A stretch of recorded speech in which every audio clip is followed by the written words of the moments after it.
There you go. I think I'm supposed to say, and we are live. I have with me Troy Francis, and I got James Tusk with me today. I've been meaning to do this show with you guys for quite some time. I'm on the road right now, so if you're wondering where the theme song is, it's back up in Reno on my roadcaster board. I have with me James Tusk, and I have what's that? Oh, yeah, we're all on the road today. Where are you guys at, anyways? I am in Poland. We're I'm not in Warsaw. You're not together? I thought you guys would be together today. No, I'm in London. I've put back to London to take care of business, and obviously, my condolences go out to the English viewers who are pro royalty. The sad yeah, I'm sorry to hear. God save the Queen, right? Yeah, it's a pretty. We've got quite a dark triad man actually taking the throne, but that's probably food for a story for another day.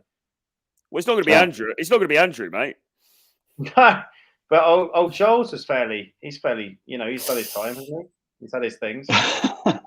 Well, allegedly. I think, I don't know, man. I mean, it's a seismic day, I think, because she's been the queen for all of my life, and she's been the queen for all of my parents' lives as well. So it's kind of like wherever you stand on the royal family, it's a big news day. But that's a big deal. That's the only queen I've ever known for a very long time. Yeah, I mean, as an American, I've only known her. So yeah, exactly. 96 though, that's a pretty good run. It's a decent innings. It's a decent innings. I think actually her former husband, Prince Philip, he was quite a ladies' man, I think, back in the day. He had his moments. I'm watching, the Twitter feed because everybody's talking about it right now. And they're showing these old pictures of him and her back in the day. Yeah. And it's like alpha tells, man, for days. I was just like, she's just looking at him, like mooning at him and everything. And maybe it's just the shots or whatever, or maybe it was a different time. But I mean, if I were to see that on Instagram, I go, that's an alpha tell. So Rivellino would definitely be giving it the thumbs up then. Yeah. There would be all green lines, no red lines. Yeah, nice. But he was actually quite a Chad, wasn't he? Back in the day, he was a decent looking guy. Yeah. I mean, I'll tell you what's interesting is I mean, it was a different time, so there's different expectations, and sort of men were men, and the women understood. Everybody understood their roles, I guess. But even still, you still had sort of those archetypes, and he was definitely, at least it seemed like to me, I don't know, I didn't know him personally, so I couldn't say, but certainly looked like he had alpha tells, or certainly had alpha body language, at least from what I could see. Yeah. And I shouldn't say that. I have seen some of the video, and I've listened to him once or twice, I think, because somebody said, hey, you should check this out. So yeah, definitely. And obviously Prince Harry as well, as he's back in the UK. He's got up to Balmoral, I've heard, without Meghan. So I don't know, man. I mean, sad state of affairs there. Good. Yeah. They're like, don't bring your bitch. Well, I said jokingly in our private chat, I wonder if she's going to make a hostile takeover bid now for the top spot. Not gonna happen. Yeah. Meghan's whipping, but I love it. I love it when I do. Everybody loves when I do Prince Harry, Meghan Markle red meat videos. There's always gonna be the people who are gonna be like, who cares? But it's like, then there's the people who are like, wow, do you think he's gonna kill himself? Do you think he's gonna, there's always speculation and stuff too. But it always I will say this. Meghan and Harry always make for some very good red meat. Absolutely, yeah. Yes, yeah. It's always a good show. Absolutely, man. Absolutely. So anyways, speaking of red meat, if you guys have not seen, did you guys see the what I did for the banner today? Where it was? Yes. Or the thumbnail like this. That was, any chance I get that I can use Tom Ellis or Lucifer Morningstar on a thumbnail, I'm there. Yeah, we'll do that show. yeah, for sure. So I haven't done this topic in a while, and I kind of wanted to. You guys hit me up at a very kind of at a good time, because I want to say it was about a year ago, maybe even more than that. I did a show with John from Modern Life Dating, John MLD, And we were doing a show on why evil is sexy. And I used actually Lucifer Morningstar, the television show, or the, I guess, Netflix show, as an example, because as a current, like, recent example. I think one of the things we always do is we go back to, like, that book, 50 Shades of Grey. And we want to say, well, see, this didn't sell 65 million, units in the first, like, 6 months when it came out for nothing, because it was self-published and it wasn't, there's no advertising. It was all word of mouth.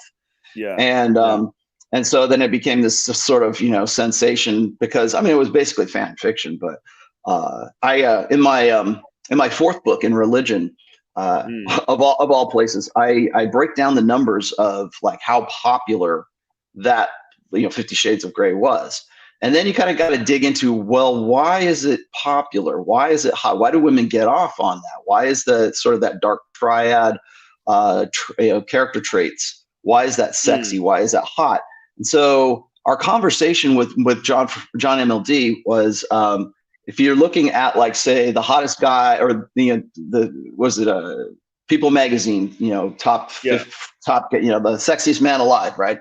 And if it's Tom Ellis, the dude literally plays the devil. I mean, you don't get much more evil than, like, Lucifer Morningstar, right? But yet you go and you look at the fan pages and everything else, and it's nothing but women just, relationship goals between, like, the detective and the devil.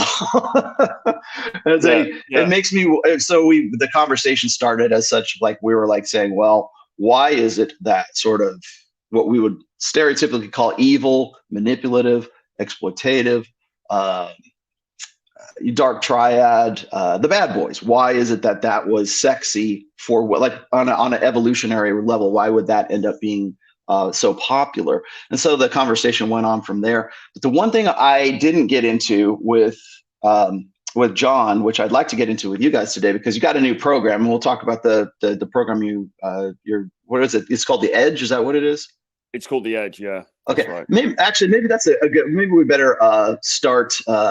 Maybe we'll start from there. I apologize for my audio today. I'm going through my beats today. I don't have my mic in front of me, so I might switch over to the Rode, my lab mic here in just a minute, if it's really that bad. So. So let me. So why don't you guys explain what it is that you guys are doing right now? Yeah, sure. Well, we've got a program that is that's open currently for new students, called The Edge, and it's basically to give guys what we feel that they are missing in terms of dating a game, which is, as it says on the tin, an edge. Because a lot of guys that come to us, there's two main problems. The first problem is that they don't approach, or they don't approach enough. So that's the first thing. Are you actually going out and talking to women you find attractive? That's like base level, okay? But once they get to that level, and plenty of guys come to us and they are approaching and they are having interactions with women, but they're not getting the kinds of results that they want. And a lot of the time, quite frankly, it's because they're too nice, they're too agreeable, they're just they're a bit beige, they're a bit vanilla, they're not adding any sort of sexual intensity to their interactions. And so, they might be having nice conversations, but they're not really getting traction. They're not really generating visceral desire in these women. And so for the most part, they're getting maybe they're getting a few phone numbers and then they're getting ignored or they're getting flaked on. Okay. So what we wanted to do was to make bad boys great again with this program, and basically teach guys the fundamentals of dark triad, but not only dark triad, but also, why those things are attractive and how to bring them into your own persona in a way that's calibrated without turning into a complete lunatic, psychopath. Yeah. So psychopathy is part of it, but it's like, okay, so recognizing that these traits, these bad boy traits, are hugely attractive to a massively wide range of women. How can we take some of those things on board if we're relatively nice guys without losing our souls in the process? And that's what the program's designed to do. James, did you have anything to add to that? Yeah, again, apologies for my audio and visual. I look like I'm back in the 1950s here. But yeah, what Troy said, it's an incorporation of your shadow side and realizing that, yes, we do still want to be that charming, dashing guy, that 75% good guy, but it's sprinkling in that 25% of going after what you want in life. Look, let's be honest. If we encompass the red pill philosophy and the evolution psychology side of it, the dating market is the most ruthless market everyone is going to have to participate in. It's that simple, right? You live, you're born, you reproduce, you die, or you don't. It's incredibly harsh. It's about going after what you want, and it's about encompassing certain traits, as Troy says, in an emotionally healthy way, to allow you to get what you want in dating, and I guess as a broader expansion in your life. But yeah, it's not about becoming this psychopathic scumbag running down the street with a machete. It's about leveraging some of these traits that we see. For example, if we take psychopathy, if we can turn up the dial on that, becoming immune to rejection, because a big thing for guys is their inability to approach, because they take it personally, right? They get blown out a few times, then fuck, the world's going to the dogs. They stop approaching. Whereas if you turn down the empathy dial and up that kind of psychopathic element, not giving a fuck, basically, zero fucks given, lo and behold, you can suddenly approach every hot girl you see, which is going to bring you automatically more results. So it's about just turning, Troy has got a great analogy where it's like turning up the dials on different times. And it's about doing this in a calibrated way, time-wise as well. We're not saying become dark triad with your friends and your family, right? We're just saying play the fucking game of dating. It's a game. Yeah, that's an important point, actually, Rollo, because we all know, in various things that have happened over the last few years, what it's like when you've got a group of guys and they're sort of being dark triad with each other, right? I mean, that's not very good for anybody, right? I mean, I think there's got to be honor amongst men, basically, right? Business partners, friends, associates, right? You want to play fair, you want to play with a straight bat.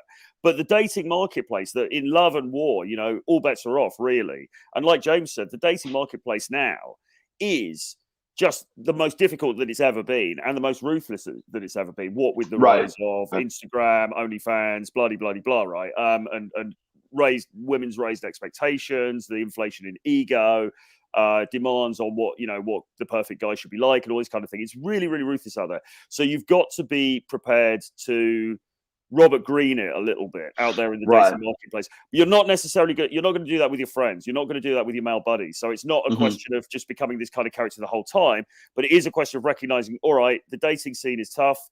If I'm going to go to the pool party in Vegas and I'm going to try and get the best out of this situation, I'm going to have to turn up the dial on this sort of slightly dark triad character a bit, because that's what women find ultimately the most attractive.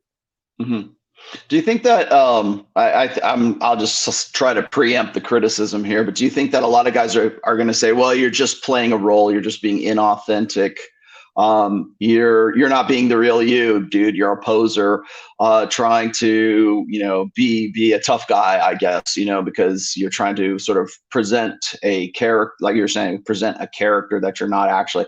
Can you guys speak to that a little bit? Like, what would you say to that kind of criticism?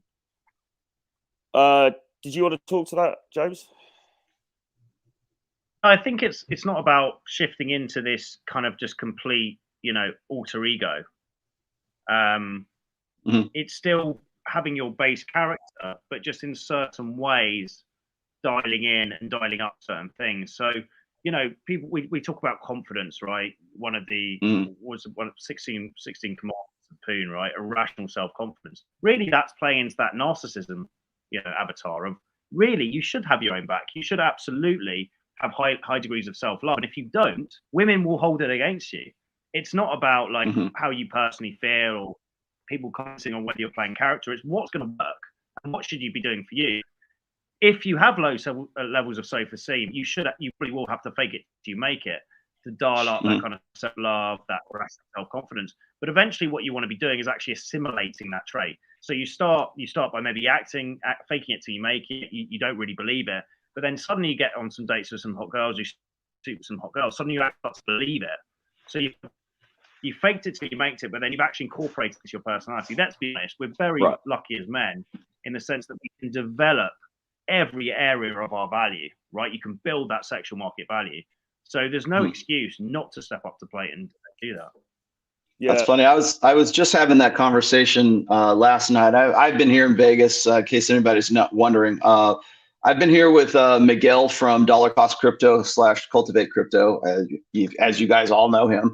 And we've been out here scouting locations for like a podcast studio, but we also happen to be here for the Pulse Chain convention. I had no idea PulseCon was here when I was coming out. And I've been meeting a lot of interesting people. And one guy that I met yesterday, his name is Marshall Davis Jones. I hope I'm getting that right. I think I am. And he's a speech coach, not like in speech therapy or something like that. But he helps people not so much with public speaking, but with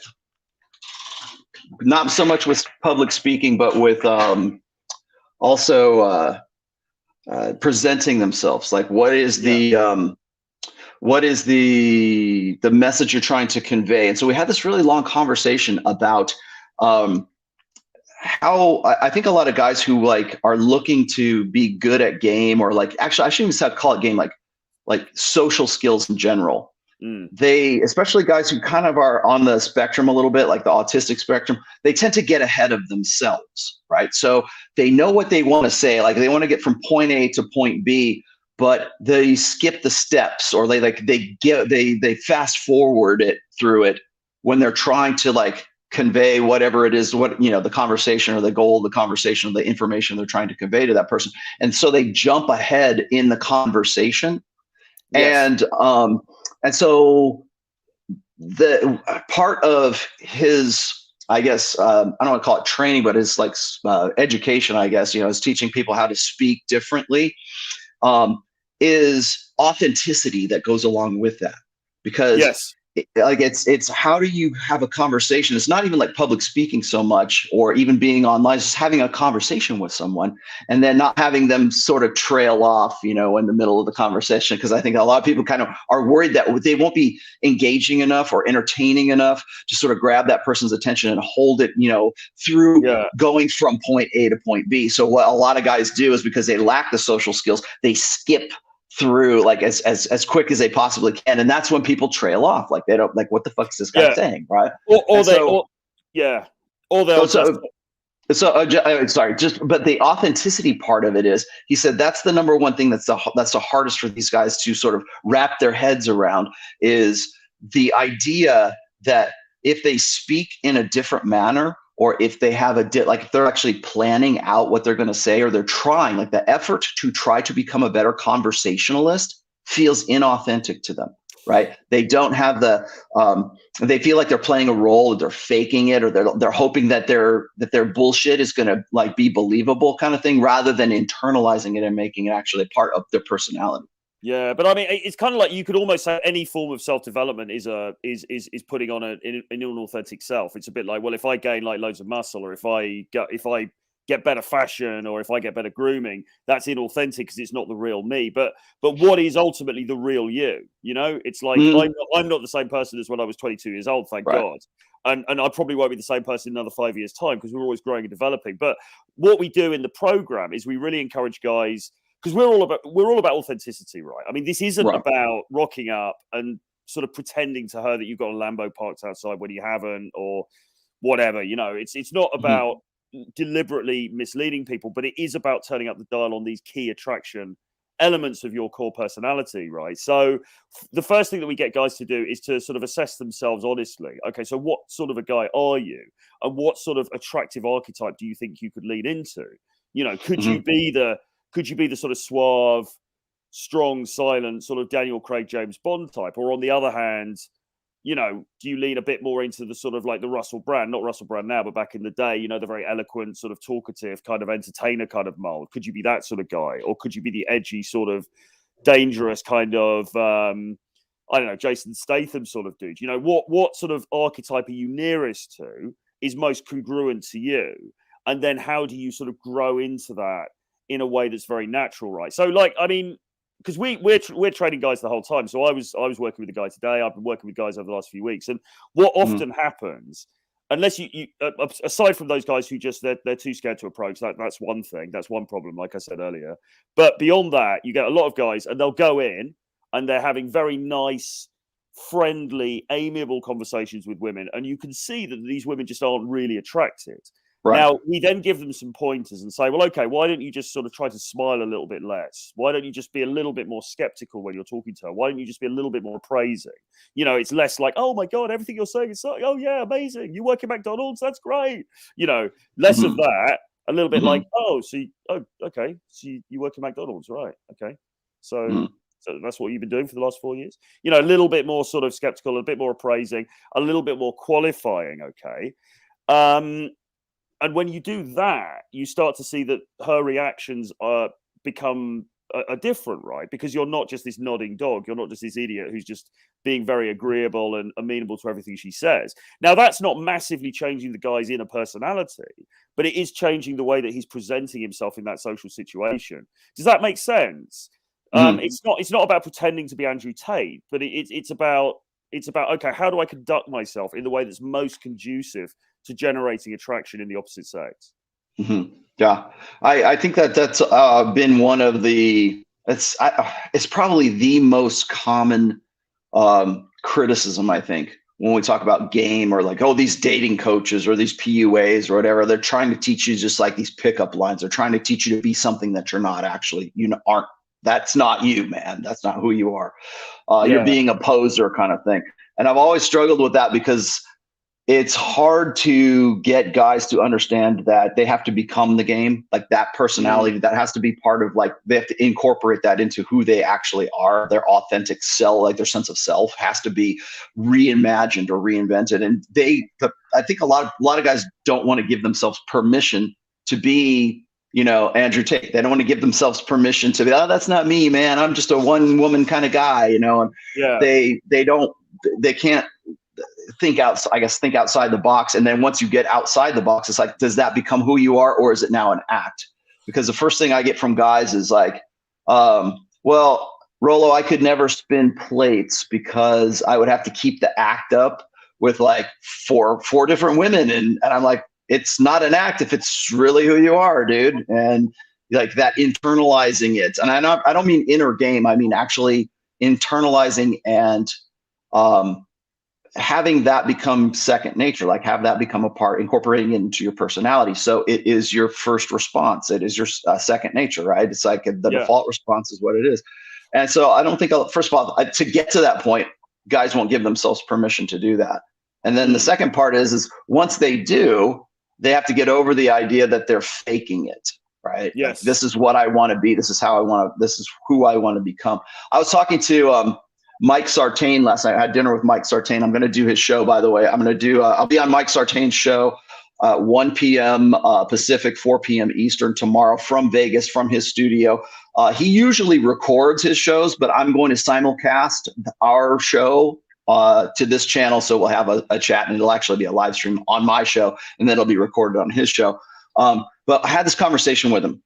And it was funny. He has this analogy, and I don't know if he's ever used this on. I hope I'm not selling him out here, but he uses this analogy where he's like, he's talking to guys who want to, they want to get into the champagne room, right? They want access to the kinds of women that he has access to. They want to be in the network. They want to be part of. They want to change who they are, so that they can get, you know, their social skills and everything else, so that they can get into starting to live a life that they want to live, right? So the first thing he says is like, do you want to go to the Playboy Mansion? This is an allegory, okay? Track with me here. It's a metaphor. Do you want to go to the Playboy Mansion, right? Here's where the girls are. This is what's going to happen there. Okay, great. Are you cool with, you know, Drake taking your woman at the Playboy Mansion? Are you okay with these women being the way that they are? Is your wife, is your girlfriend, is your mom, is your family going to like be pissy and judgmental of you because you now have access to the Playboy Mansion? So he goes through all of these questions, and sometimes he tries to cover like these eventualities that could happen if you change your character to the point where you can get into the Playboy Mansion, right? And the whole, I mean, the basis of it is it's just one. The real question here is, do you want to become someone else? Do you like? I think it was Mystery who said, you know, you will only get what you've gotten if you keep doing what you've done.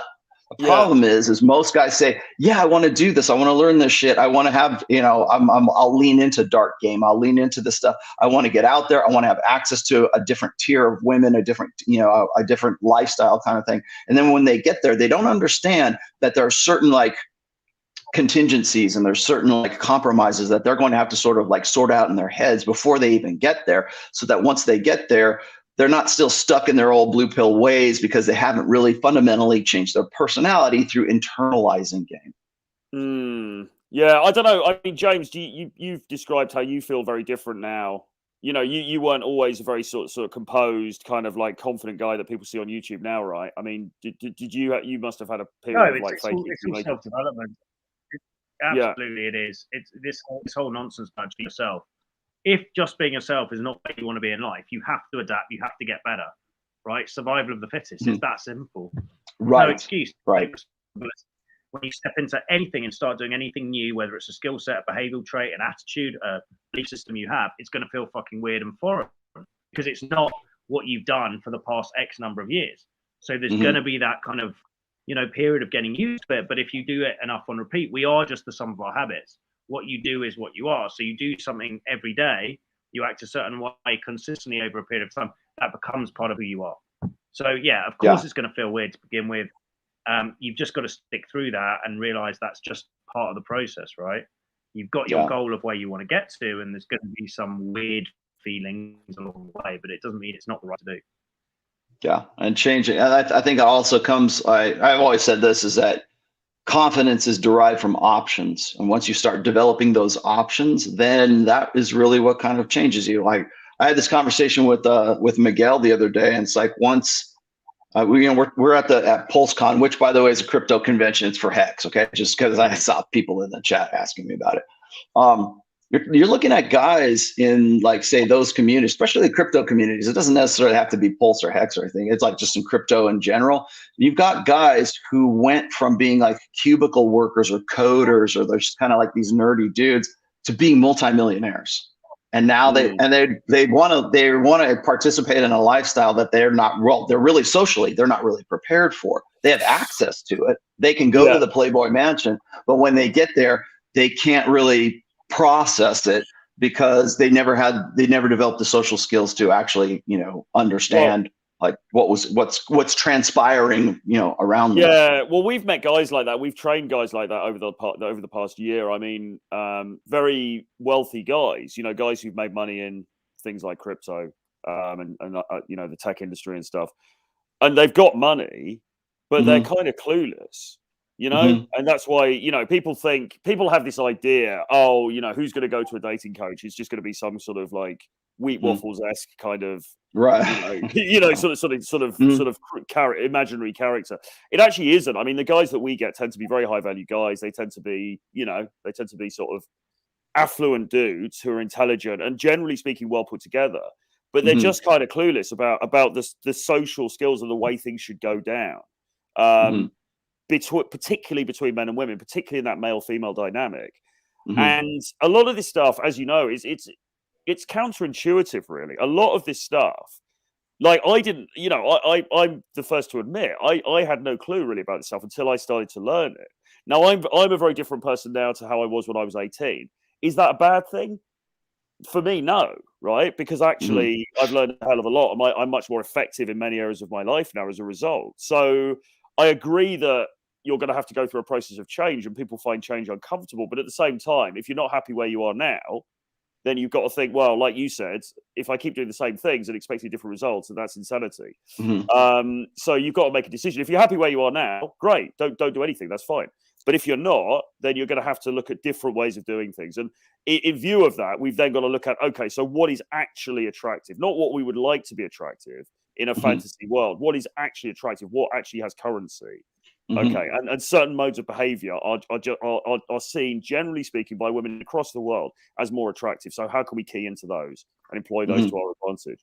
Yeah, this is I'm glad you brought. I know this guy's. I don't think he's a troll, but like this is a really good question, though. Okay, so this is a really good. Thank you for this, Red Pill, whatever your name is. Changing your personality, making yourself more disagreeable just to please women is pathetic. Well, why is it? I don't know. Why are we predicating that it's making yourself more disagreeable? Why is that? Why is incorporation of what we're talking about necessarily making yourself more disagreeable? That could be an element if you failed up for yourself. You've been too much of a nice guy. But I'd say that was just, that's a random thing to throw out. I mean, look, if you're not getting what you want in life, whether it's dating, financials, the social circles you roll in, the house you live in, you've got to change something, some sort of behavior or attitude or action, right? Because if, as Troy said, Einstein, who was way smarter than me and Troy, I'm not sure if he's up to the Godfather Red Pills level, but Einstein, smart man, said the definition of insanity is repeating the same behaviors and expecting different results. So you have to change. The only consistent in life is change. Even if you don't do any self-development and don't change, you're not the same guy as you were a week ago, right? Because you've had different experiences, you've got different mindsets. So you might as well consciously take control of that process of change, because you're going to change regardless, right? We're aging, we're going to die.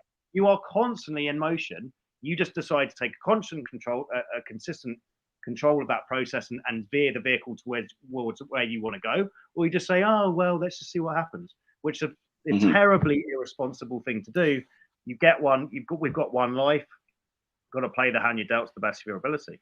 Why not take control? I mean, which is arguably more pathetic, than trying something different. It's like kind of more pathetic just to sit there and go, okay, well, I'm not getting the results I want, but I'll just do nothing. It's a very feminine. It's a very feminine behavior, isn't it? Yeah, but the other thing.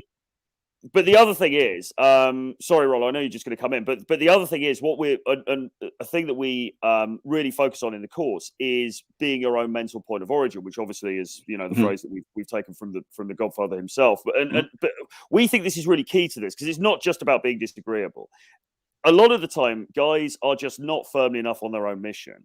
Okay, and their own mission in terms of their life, in terms of their career, in terms of the things that they want to get, and also in terms of their dating objectives, right? Because, I mean, just think about it like on a micro level in terms of approach anxiety, right? If you were completely your mental point of origin, it's like, right, I want to have this kind of dating life. I want to be having 2 new dates a week. I want to have, a bunch of different, I want to have 3 different girls. Maybe they're living in different cities and I'm seeing all of them casually, right? How do I attain that goal? That's my goal. How do I attain it? Well, in order to attain that, you're going to have to go and talk to, a decent number of girls, go and, put yourself in front of them and try and, use a bit of game and make something happen. Okay. If that is your mental point of origin and you're fixed on that course, you're not going to be so concerned about rejection, because you've got a very solid why. It's like, no, I'm going to go and talk to that girl in the queue in Starbucks, even though there's some people standing around, and it might be temporarily a little bit embarrassing, because that is in support of my greater goal, which is this dating life that I've envisioned for myself. Okay. Yeah. And also as well, it's not just on the dating stuff, but also like the guy who, I don't know, he meets a girl and then he entertains taking her out on 5 dates and spending 3 hours, I don't know, going on some sort of like afternoon hike with her or something before they've even become intimate. Really, his mental point of origin should be, well, I'm trying to build a multi-million-dollar business here. So I haven't got time for this nonsense, to be honest. I'm looking for somebody who, I get on with, we have a spark, and, things can move together sort of quite smoothly and fairly quickly, right? Because I just don't have the time to invest, because I'm working on my goal over here, right? So what we're really about is saying to guys, all right, empower yourself. What do you actually want in all these different areas of your life? Are you firmly on that course? And if you are, a lot of the other stuff kind of just sorts itself out. It's not being an asshole necessarily. It's just like, I've only got the bandwidth. This is the dating life I want. This is the career life I want. Anything else that doesn't fit into that, I'm going to just push outside of my reality, because it doesn't fit in with my vision for myself. Right. I'll let me throw this one out here. This is from Royce, and I think it's like back in 2009 when he did this. This was from The Unbearable Triteness of Hating. This is exactly this question. It's like, so it's called dancing monkey hate, right? The hater, you probably heard dancing monkeys or triple monkey backflips or whatever the hell, right? Okay, so because it seems like if you do anything for women, that's like that's heresy, right? If you're doing, if you're changing yourself, if you're dressing in some way, if you're putting yourself out there, if you're doing anything at all with the express purpose of like trying to attract women, then you're being a fake. Then you're not really being you. Then that's like, and I'm like, that's bullshit. First off, because you're going to do that subconsciously anyways, whether you are like have a plan or you don't have a plan. You're still going to want to present yourself in the best light, particularly if you're like single and sexless and like you're like, I'm trying to figure this shit out. And so we get into dancing monkey hate. Men who run game are just doing the bidding of women. Alphas don't entertain women, right? Well, so you're just going to sit there and, you know, like King Conan and let the chicks come to you and then, you know, sit in the back of the club and be the man, right? It says, if you want success with women, you're going to have to entertain them one way or another. The same is true of women. Once a woman stops entertaining men with her body, her femininity, her commitment worthiness by getting old, fat, ugly, bitchy, or single mommy, she stops having success with men. We are all doing the bidding of our biomechanical overlord, and on our knees to his will, we will surrender by force or by choice. You fool yourself if you believe you have some plenary indulgence from this stark reality. Or if you can't beat them, join them. And so I think a lot of people, and this is like I can have this kind of debate with somebody, not just like haters, but also like somebody like say like Justin Waller, right? Justin is authentically who he is, right? So when a guy comes along and says, you know, here, I'm going to teach you some skills, some interpersonal skills, and here's how you can, you know, here's dark game, right? Here's how to leverage dark triad personality traits, whatever. Here's the behavioral manifestations. Fake it till you make it. Make sure you make it, but here's how you fake it till you make it, because these are the behaviors that attract women. To guys who are already made, that is like shitting on their accomplishments. Right? Because they're authentically like that and you're pretending to be authentically like that. So it rubs them the wrong way while you're trying to, you know, up your game. They're already there. So anything that seems like you're not being your authentic self, whatever that is, because we get to decide who we want to be. That's why we're even having this conversation in the first place. But the very fact that you would need to learn these skills says that you're not authentic enough to manifest them in a natural way, like me, because I put in all this work and now you're trying to fake to be you're trying to pose as me, as the dark triad guy, or as the guy who authentically has, you know, the kind of money, muscles, and game that I already have. And that, I think that ends up being really offensive to guys who are quote unquote natural. Well, yeah, although, I mean, to quote Mr. Rich Cooper, I mean, hate always comes from in the sort Thanks, Simon. Yeah, hate always, I love, that's great. If she loves you, she'll take out a bank account or take out a loan for you. Yeah.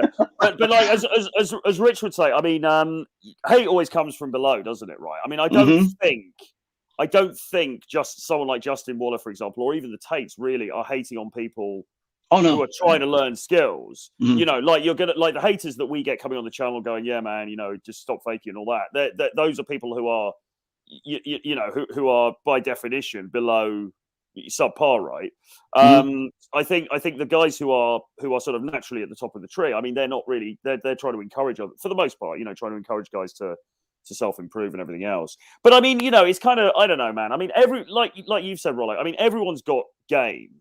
Like, I think you said it in your last book, everyone's got game, right? Some kind of game. Your game might be rubbish and not very effective and not studied, but you've still got some sort of game. Like your game might be just be yourself, bro, and wait for her to come. That's your game, okay? All we're saying is, if that's not effective, then why don't you look at these other things which actually have been proven to be much more effective? But I also believe that people are, I don't think we're one-dimensional, right? I think we've all got many, many different facets to our personality. I don't believe that anybody is just a nice guy. I don't think anybody is just this or just that. I think we've all got different elements. You know, we've got a bit of nice guy, we've got a bit of dark triad, we've got a bit of narcissism. You know, everyone's got touches of these things. So it's not just plucking them out of thin air. It's more like, okay, what aspects of your personality could you maybe be turning the dial up on a little bit just to present yourself in the best possible way? Exactly. Let me see if I can put a point on this here too. Says that if it involves changing your personality, then it's fake for sure. Well, who gets to decide who you really are? Well, that's the thing. Who? I mean, or outside influences or chicks or your employer or your religion or your family? Who gets to decide? Are you? It's hypo agency versus agency, right? are you the kind of person who happens to life, or does life happen to you? Because if life happens to you, then your personality is the sum total of everybody who's influenced you up to this point. Yeah. Yeah. I mean, would you rather be effective, or would you rather sit there smugly and tell everyone else that they're doing it wrong? I mean, I think ultimately, as we always say, right, we've got a very, very finite amount of time on this planet, you know? Right. I mean, I probably haven't even got to the end of this stream, to be honest, and, you know, I'm going to pop off. So it's like, you know, we've got a few decades. We've got a few decades of adult life really to enjoy, and that's kind of it. So do you want to get the things you want to get or not? And if you don't, what do you want to fine. achieve? Yeah, and if you don't, fine. You know, don't join the edge. I mean, it's not a problem. But if you do, then it's like, okay, so now you've got to look at it logically. What's working for me? What isn't working for me? I mean, you know, like I said, I mean, we meet guys all the time who are really, really great guys. Like we have clients who are good looking, well put together, rich, well dressed, jacked, all of this different stuff. And they're still coming to see dating coaches, right? It's not as simple. People in the chat think, oh, you know, just be a Chad and, you know, it's fine. It's not a problem. It's not like that at all, right? You've got to understand social dynamics and the way intergender dynamics should be between men and women, right? You've got to get that stuff. You've got to understand the way to push those buttons. And if you don't, then you're going to have a pretty rocky time of it out there. And what I would say, Justin, I've met a few times, and I mean, he's obviously a very good looking guy, very charismatic and stuff, but he definitely understands that stuff. There's plenty of guys that I've met who are good looking and they just don't get that stuff, and they're hopeless. Or they get married, but then they get screwed over. Yeah, I was on Justin's show. I did an interview with Justin for about 2.5 hours last time I was out in Miami, and I nailed him on one. I won't say I nailed him. I held him on one point, because the night before he was talking about like how much he really kind of despised pickup artists and the whole game thing. And then yet he goes into like talking about like practices of how guys can, like, you know, be more social, and can go into well, I forget the specifics of what he was talking about, but essentially he was just like, oh, I know, he was running down like practices that RSD was talking about like in 2014. And I'm like, for a guy who really hates PUA, and you're naturally coming to the conclusions that guys like Owen Cook and, you know, Julian Blanc and Mystery were coming to, like, probably, you know, 10 years, 20 years ago, right? So it's like, I think maybe it's like, who gets to be the legitimate one to tell you that, well, this is what works, and here's what you could possibly do. Because for a guy who was telling me like, for guys to get, here it is.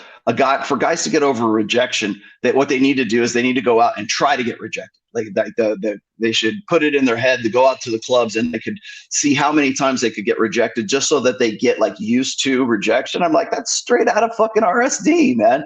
They used to do that competitions. They would get all the guys together and they would go, okay, let's see who can get blown out the most. And they would put in like $20 in the pot. And at the end of the night, whoever got blown out the most, or who got rejected the most, they were the ones that won the jackpot.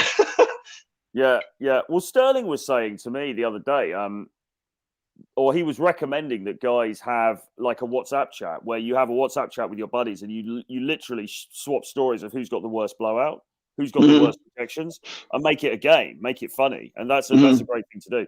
But yeah, I mean, what is PU? I mean, like, it's all of the terminology and everything. I mean, what we're really talking about is social skills here, but understanding intergender dynamics. You know, we're not going around wearing furry hats and flashing LED t-shirts and all that stuff. You know, black nail polish works every time. James Tusk does the old card trick sometimes. All right, show me your fingers. Does anybody have black fingernail polish? Not me. I don't know about you guys. You're not in the cool kids club unless you paint your nails black. Yeah, exactly. That's how you can spot a PUA, is a guy black nail polish. All right, I want to get into the dark triad side of all of this too, because I think that has, I think a lot of guys get really, even women get really bristly about this, because when you're asking women and Myron Fresh asks this on damn near every show, what are you looking for in a man, right? And whenever you ask that, you're only ever going to get like long-term security qualities in a guy. It's the beta buck side of hypergamy, right? It's like, oh, he's got to be funny, he's got to be paid out a lot of money, He's got to love his mom. He has to like puppy dogs. He has to want to have kids. He's got to like make me laugh. He's got to be the same religion. He's got like all these things that sound very pro-social. But if you ask someone, what do you find arousing? Like what makes that guy hot? You're going to get a whole lot of different answers than you would if you say, what do you look for in a guy? They're thinking long-term in the sense of long-term security. But when you ask them, like, what are you looking, what turns you on in a guy? Then you start to get into the dark triad traits, at least the personality traits.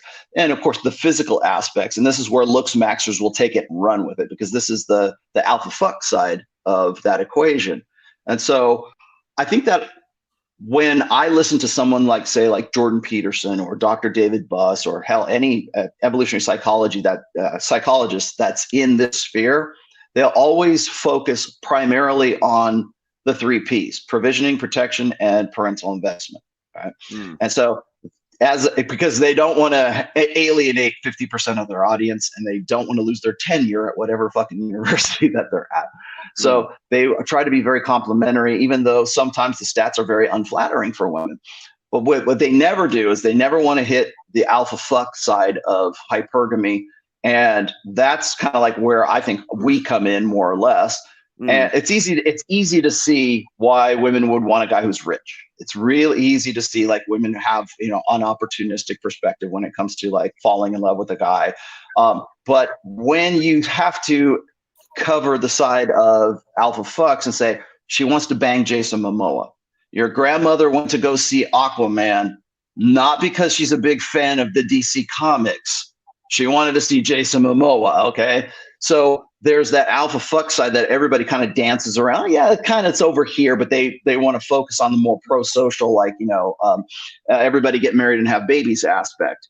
But I think that when we look at like hybristophilia, for example, if people don't know what that is, that's this tendency for women to want to get with convicted felons or to start fan clubs for incarcerated murderers. Or the Boston Marathon bomber, for example, or say, for instance, like Richard Ramirez, a Night Stalker, had like women wanted to have conjugal visits with him just because they thought he was hot, or they have to separate female prison guards from the male population in prisons because it was happening too often that the prison guards would fall in love with the thug and try to break him out of the prison. And so hybristophilia is really this tendency for women to want to get with like violent criminals. And statistics hold that up. If you go and you look at the reproductive rate of violent criminals, they have far more children than guys who are just simply, intelligent, pro-social, guys who go to college. And so it's very much like idiocracy, I guess. But does that necessarily mean that dark triad is a bad thing, or is it an antisocial thing? And just to start things off here, and I hate to use her once again, but I'm going to just throw this. I'm going to plug this real quick because this is Michaela Peterson talking to Rob Henderson. Rob Henderson is an evolutionary psychologist. I think I don't know if he's got his doctorate just yet, but he's pretty close to it. He's really tight with the Petersons. I've watched this several times. I was going to use this for a dark triad show at one point, but I thought, hey, no time like the present. So I'm going to throw this out there just so we can get an idea like what the dark triad is. So let me see if I can put this in here. An explanation about what that means. Yeah, so the dark triad is a personality constellation that encompasses 3 different traits. So the 3 traits are narcissism, psychopathy, and Machiavellianism.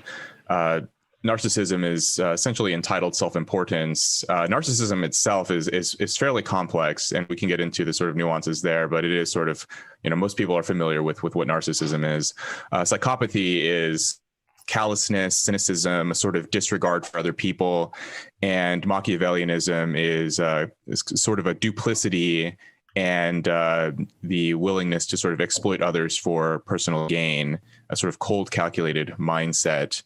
And together, these 3 personality traits tend to go together in the same person. They all sort of correlate. So if one person scores high in narcissism, they tend to score fairly high in psychopathy and Machiavellianism as well. But there is some variation. You might be high in one and maybe not so high in the other, but they tend to go together. All right, so that's the part 1 there. Anyways, look, well, we shall return to our good friend Michaela. But that's now. That's the psychological diagnosis of those personality traits. And just to provide a little bit of balance here before we continue, this is also a quote from Rob Henderson as well. In modern society, the most violent gang members often have the highest status compared to their non-violent peers. Young male gang members between 14 and 18 years old were 5.7 times more likely to have had sex and 3.2 times more likely to have gotten a girl pregnant. There is a lot of research on the dark triad traits. And in every study, every research, the one return always comes back is that women find those characteristics sexy. They find that character sexy as hell. I've made this comparison before, and you probably heard me say this before, Troy. Is like if there's if there's a difference between, say, like Captain America and Iron Man, you've got one guy who they're both alpha. Okay, arguably both alpha. Okay, you've got Captain America, who's a pro-social alpha. He's the kind of guy that women want to marry. Still hot, looks good, calls his mom on Sundays. Would be a good guy that women would want to marry. And then you got Iron Man, who is a womanizer, at least in the first movies, anyways, until a woman comes along and tames him, right? But he is still sexy, still has money. Is sort of like a devil may care kind of character, and is I would say arguably an antisocial alpha. Much more dark triad traits than, say, someone like Captain America. Now, I'm using them as archetypes. I'm not saying literal. Don't give me your encyclopedic knowledge of Marvel comics. Thank you very much, Chad. You don't have to give me that. Okay. What I'm saying is that they're archetypes. You can also apply this to like Superman and Batman. Right? Superman is, truth, justice in the American way, and he's a stand-up guy and puts his chest out, and he's, and then he's an alpha, right? Then you got Batman, who's the Dark Knight. He's brooding, and he's still a millionaire, right? And has, he's a maverick, right? He's a vigilante. He's still an alpha, but he is an antisocial alpha. This is where I really kind of part ways with the idea of a sigma male versus alpha male or whatever else. It's like they're both alpha males. They're just different manifestations of that particular alpha male. One's pro-social and one's antisocial. Go ahead. Wasn't somebody saying the other week that when they looked at a study of what gay men found attractive versus straight women, and the gay guys liked Superman and they liked Captain America, and the straight women liked these, they liked Batman and they liked the sort of the dark triad characters. Do you remember that? I think maybe it was John that was saying that. No, I don't. Can you explain?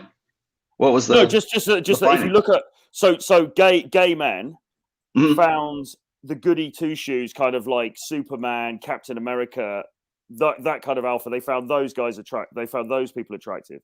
Straight women found the dark triad characters attractive. So they found the Iron Man's attractive, the Batman attractive, right? So it's just a kind of interesting thing, because it's not that in terms of aesthetic attractiveness, they may both be on the same level, but straight women responded to the dark triad thing viscerally much more. Yeah, I was going to say is I think that there's a certain aspect of those dark triad personality traits. I mean, is it because they're more rare, or they manifest only in a certain type of guy? Do you think that has something that relates with that? I mean, does it come down really to a desire to just win at all costs? So not have to win, you're not winning in a goody two shoes way, but you are just willing to win at any cost. Because if you look at, James Bond is a good archetype for this. He's 75% good guy, but 25% dark. And we're talking about Daniel Craig's James Bond. He's ruthless, he's dominant, he leads, he's calculating, he's a seducer, but he's deadly as well. And I think it's that just ability on an evolutionary level to win at all costs, to be dominant, to be ruthless, and to get what you want in life. And I think that's what's so attractive to women, that ability just to trample over people. If needs be, you don't have to do it, but the capacity for violence is there, as Sterling Cooper would say. That ability to dominate and be ruthless is there, and they just will do that at the drop of a hat to get what they want. Ali's in the chat. Ali's in the chat. Real Femme Sapien. She says they're fun. Hey, Ali, good to see you. You don't know what to expect from the guy. It's kind of a rush thing. which is a good point, isn't it? Right? It's that visceral excitement that they get from the unpredictability of the guy. Yeah, I think there's something. I'll have to dig up the quote, but I easily quote this from Dalrock. It's women want this roller coaster ride. They want to know that the ride, it's like it simulates danger, right?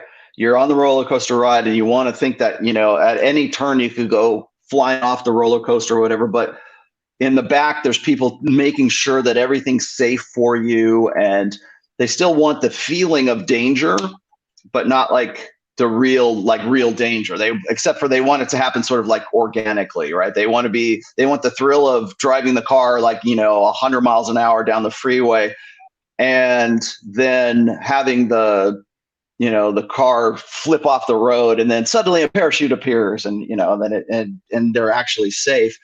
But it's the want and it's the drive, I think, for the guy, the natural innate bad boy who's going to take control, who's got that masculine dominance, who has dark triad personality traits. And I'm wondering though, like, if I am, like, when we look at, if you break the dark triad down here, okay, you've got psychopathy, you've got Machiavellianism, and you've got narcissism. So one of the things, like, when I was like sort of trying to sort this out for myself, like, we keep like harping on the dark triad personality traits, and I'm wondering, are we calling them are we calling them dark because they're antisocial? Do we not want people to be like that? Do we not want people to have, like, at least in the extreme? Like you guys are saying, maybe this is a good question for you guys. Do you think that everybody has some bit of dark triad, those character traits, like by order of degree? Like some people have a lot and they're like the sons of bitches, right? They're the criminals. And then there's the guys who have a little bit of it, but they're like the beta males. But like if they were in a situation where it really pissed them off and they lost their patience, then suddenly they tap into that. Do you think everybody has those to varying degrees? Troy? Yes, I do. I do think they do. I think it's definitely a sliding scale. And what we're talking about in The Edge is, okay, you've got the nascent seeds of some of this stuff. So can you turn up the dial in it? But I mean, Chris Dutton in that book, I think it's Chris Dutton, in that book, The Wisdom of Psychopaths, which is just one of the three dark triad traits, says, you know, actually psychopathy in a controlled way is really good for society. And he talks about people who tend to have psychopathic traits, like surgeons, for example, tend to over-index in psychopathic traits. You know, you're literally cutting people up. People who like traders, you know, like high intent guys who trade on the financial markets tend to be quite have that psychopathic tendency, right? These people actually, people in the military, right? These people actually are very useful for society, right? So, you're right, to call these traits wholly negative is incorrect, or it's not really the right way to look at this, because actually, in a controlled way, these traits can all be very useful. I mean, Machiavellianism can be extremely useful as a trait, right? You know, we probably want our leaders to be Machiavellian, right? Because we want them to get the best deal for our country. Right. Because it's kind of like again, it's like when I talk about enlightened self-interest, I rattle this off usually after I talk about mental point of origin. Yeah. And a lot of people think that when I say mental point of origin, I mean be a selfish fuck, be a selfish prick, you know, like don't care about anybody else but yourself, or else they'll take it to another extreme and they'll go, oh, it's the Tony Robbins extreme, right? It's like, think of yourself first, dude. You got to put yourself ahead of everybody. You think, you know, be first person in your life, right? Neither one of those are an accurate definition or accurate assumption or, you know, definition of what I call mental point of origin.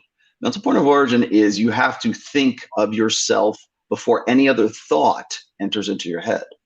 So I think naturally, innately, boys are a little bit more conceited than we want to give them credit for. Like we think of ourselves, like it's almost to the point of solipsism, really.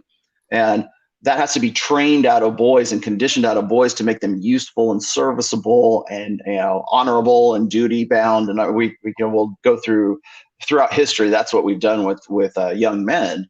Now, are they necessarily, you know, doormat betas? No, not necessarily. But we tend to put more social and personal, like self-control measures on boys and men And I think more so now than at any other time in history, because we turn our boys into defective girls. But when I say you need to, the first thought, it's almost like what I was saying before, you need to internalize game, like you have to be the game. Part of being the game is making yourself the first thing that enters your mind when you're faced with a decision. So for instance, if I'm going to go and do a business, transaction, or I'm going to start a partnership with somebody, or I'm going to go off on another project, I'm not thinking, oh, what will my wife say about this? That's not the first thing that enters my mind. The first thing that enters my head is, how is this going to affect me? And how can I capitalize on this? How can I leverage this? And that's just one example. There's other decisions we have to make, obviously. But the first thing that enters my mind is me. How is it going to affect my life? Because anybody who's associated with me is going to benefit from that, or they're going to go down with the ship too if I fuck up, right? So I have to think of myself first and then other people. And then the extension of that is enlightened self-interest, which is I can't help anyone until I can help myself first. That is an integral part. And that's I think that's what this was a really good question. Would you say that guys with dark triad traits have mental point of origin by default?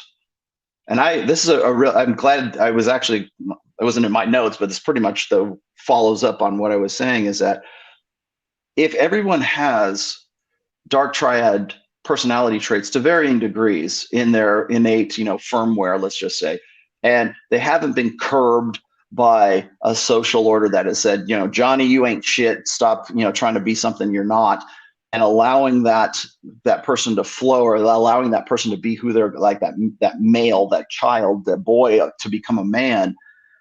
If that guy expresses like self-interest, if he has mental point of origin, does that necessarily mean he's dark triad? And is there an interrelation between those two? Tusk? Not necessarily. I mean, I think we're all born, aren't we, as individuals? And, again, coming from that evolutionary psychology background, inherently you are an organism that is born and you reproduce and you die. So you're probably inherently, you're not necessarily dark triad. I mean, I can speak for myself, and I think Troy is similar. We came into this game and we weren't getting what we wanted with women, and we've had to kind of cultivate certain traits. So was I my own mental point of origin before? Yes. But was I dark triad? Not necessarily. I mean, that's kind of my experience. Troy, what would you say? Was I dark triad before? I think Rollo was right what he said before. We probably start out being fairly self-interested, right? We probably start out, if we were unsocialized, being our own mental point of origin. And then I think socialization, and probably that's increased over the decades, not when it was in the black and white days when I was at school, but now, much more now than it was back in the day. We are socialized, particularly as guys, to tamper down our natural instincts in this area. And actually, a big part of the Edge course, we talk about masculinity. There's a whole section on, what is masculinity, how to reconnect with your masculinity. And we hear all this talk about toxic masculinity, and this is a point that's been made many times. We hear all this talk about toxic masculinity and et cetera, et cetera. But actually, a lot of those masculine traits which are deemed to be toxic are very useful for society. Yes. Right. So I think that socialization does have a big part to play in it, right? Because again, a lot of the guys that we meet and we work with, they're very nice guys, but are they that naturally, or is that kind of how they're been taught to behave, and that's how they think they should behave?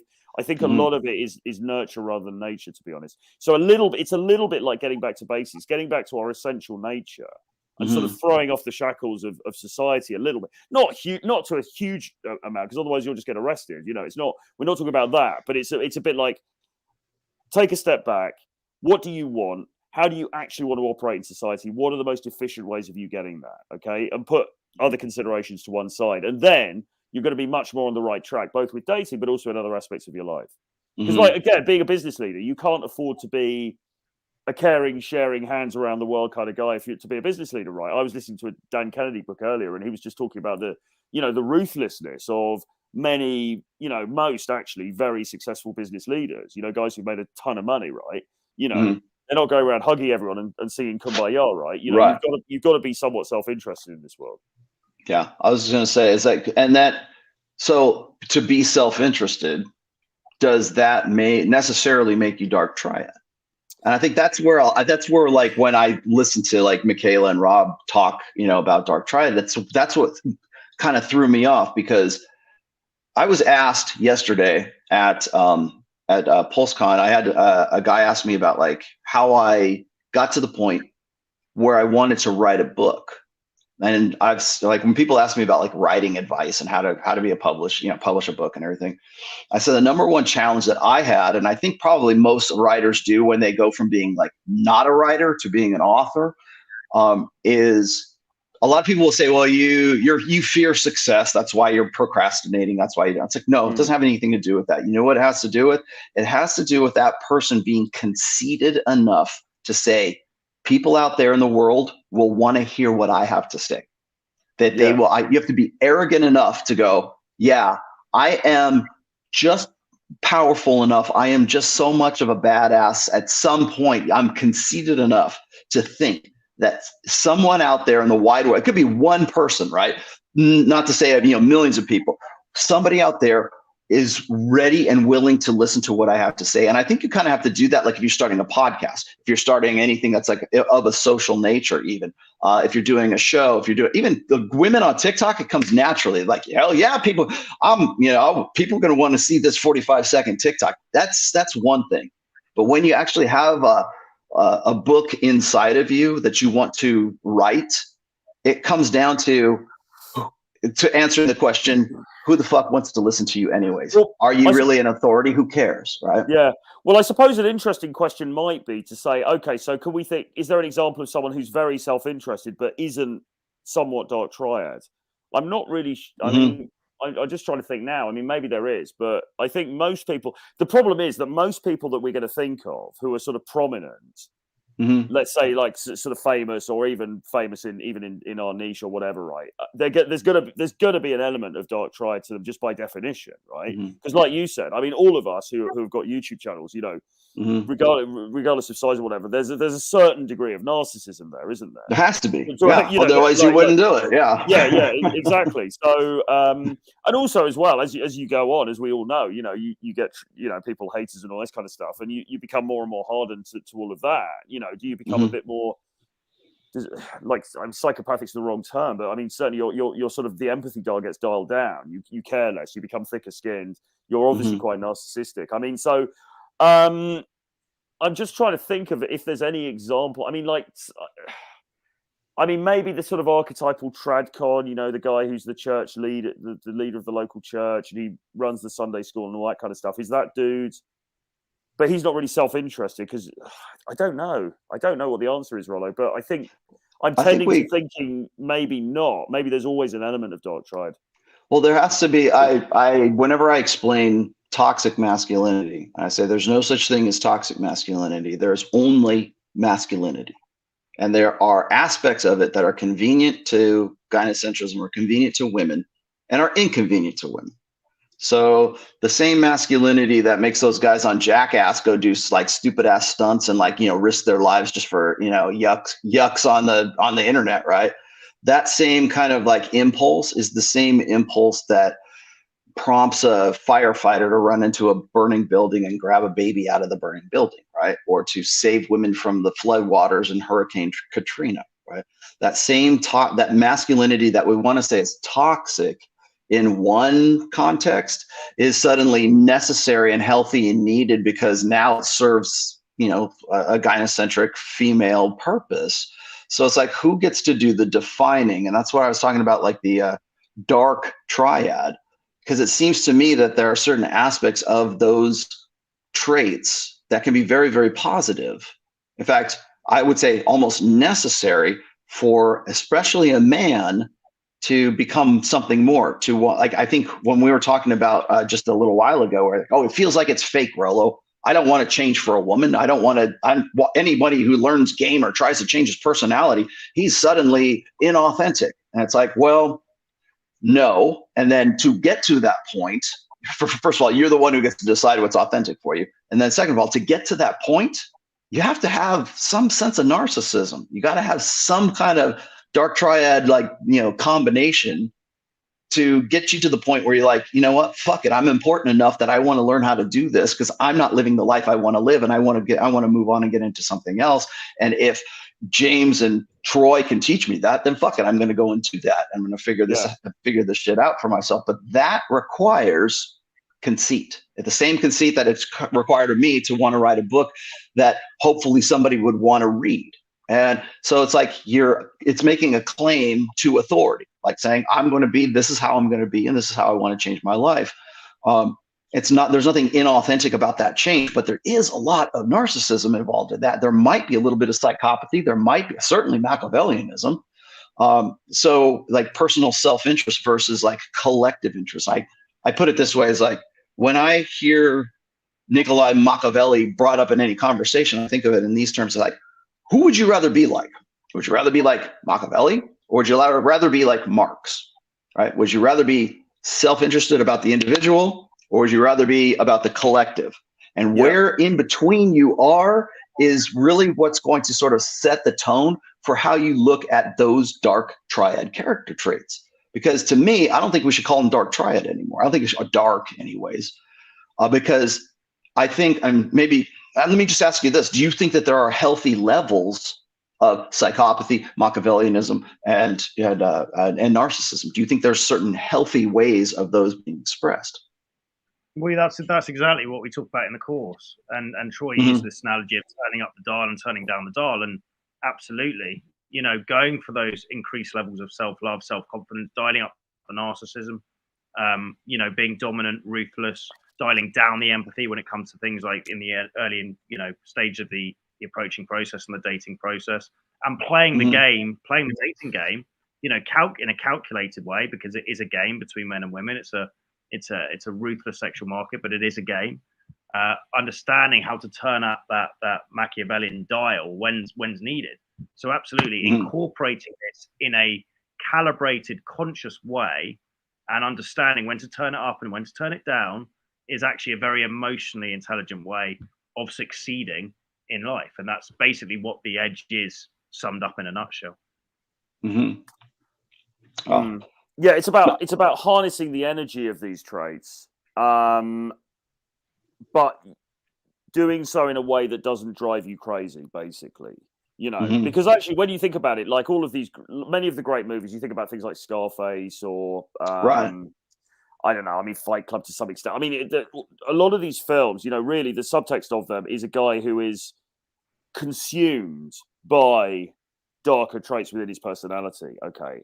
And obviously that's not where you want to end up. So it's about, okay, so how can I harness some of this stuff to make myself more effective in the world, more effective in the dating world, and also in the world in general, right? But without going nuts in the process. Okay. And I believe it's absolutely possible. In fact, I think many of the most successful, I mean, we know statistically, we know that guys, or people rather, not just guys, men and women with the dark triad constellation of personality types, tend to do better in business. They tend to do better they tend to over-index in terms of getting CEO positions, and they tend to be men certainly tend to be more romantically accepted, desired because of these traits. So, and they're not all ending up in jail, they're not all going off the deep end. So it's about, okay, again, how can I utilize these traits, turn up the dial on them, turn up the volume a bit without losing my soul in the process? Yeah. I think that's probably where a lot of people kind of lose the narrative too, is like losing yourself in the process. Right? But what is yourself in the first place, and was it worth keeping? I mean, that's the other question. You know what I mean? Like I was a complete chode, really. That's unfair. I wasn't entirely, but like the way that I was when I was 18, 19, 20 was very, very ineffective, and really I was going nowhere fast. Now I changed in my 20s, actually, when I became 20, and then certainly through my 20s and then into my 30s, I changed a lot in terms of my personality and the way I presented. I don't think the real sort of like root of my personality, the kernel, has remained the same. But in many ways, the way that I presented myself, the way that I thought about things, the way that I communicated with other people, all changed. Well, you could say, oh, I lost myself, but so what? I mean, like, if my life is better now, I'd rather be where I am now than where I was then, right? So you've got to kind of think, okay, if you lose yourself, but then is it worth hanging on to in the first place? Right. Right. It's about like if you're sitting in the basement eating Cheetos and you're like, oh my God, I might lose myself. I mean, it's like, well, I mean, maybe that's what you should do. yeah. I know. We always hear that. Like, I mean, I have been talking about this since the early days of SoSwap when we had the just be yourself thing. Just be yourself, man. The right girl will come along, right? It's cop out bullshit, because clearly yourself is not what you want to be, right? Who gets to decide who you are? It's also a bit like, like the game naysayers, okay? Like people who are like, oh, game doesn't work, blah, blah, blah. Well, I'm sorry, but when you're actually working with guys, when you're actually going out with guys and watching them interacting with women in real life and seeing what happens and watching what happens, right? There are things that can be changed, okay, in the way that they're putting themselves across. And these things are not really always intuitive to the average guy, because the average guy who doesn't watch, The Godfather of the Manosphere, doesn't watch Rule Zero, doesn't watch James Tusk's YouTube channel and all the rest of it, still thinks, I've got to be a really nice guy. I'm going to take her for dinner. I'm going to be really polite. I'm going to laugh at all her jokes. And that's how I'm going to get an amazing girlfriend. And we know that stuff just unfortunately doesn't work in the real world, okay?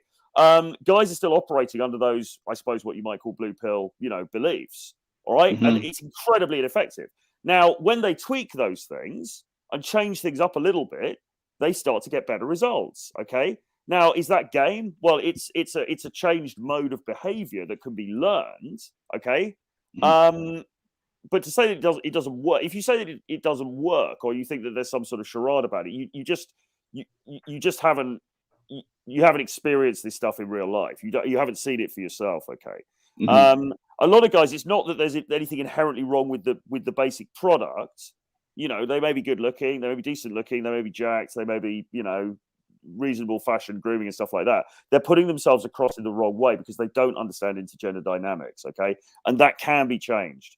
And for me, if that means you're losing a part of yourself in the process, I think that's a loss worth taking, because ultimately, for myself in my life, I want to get the things that I want to get.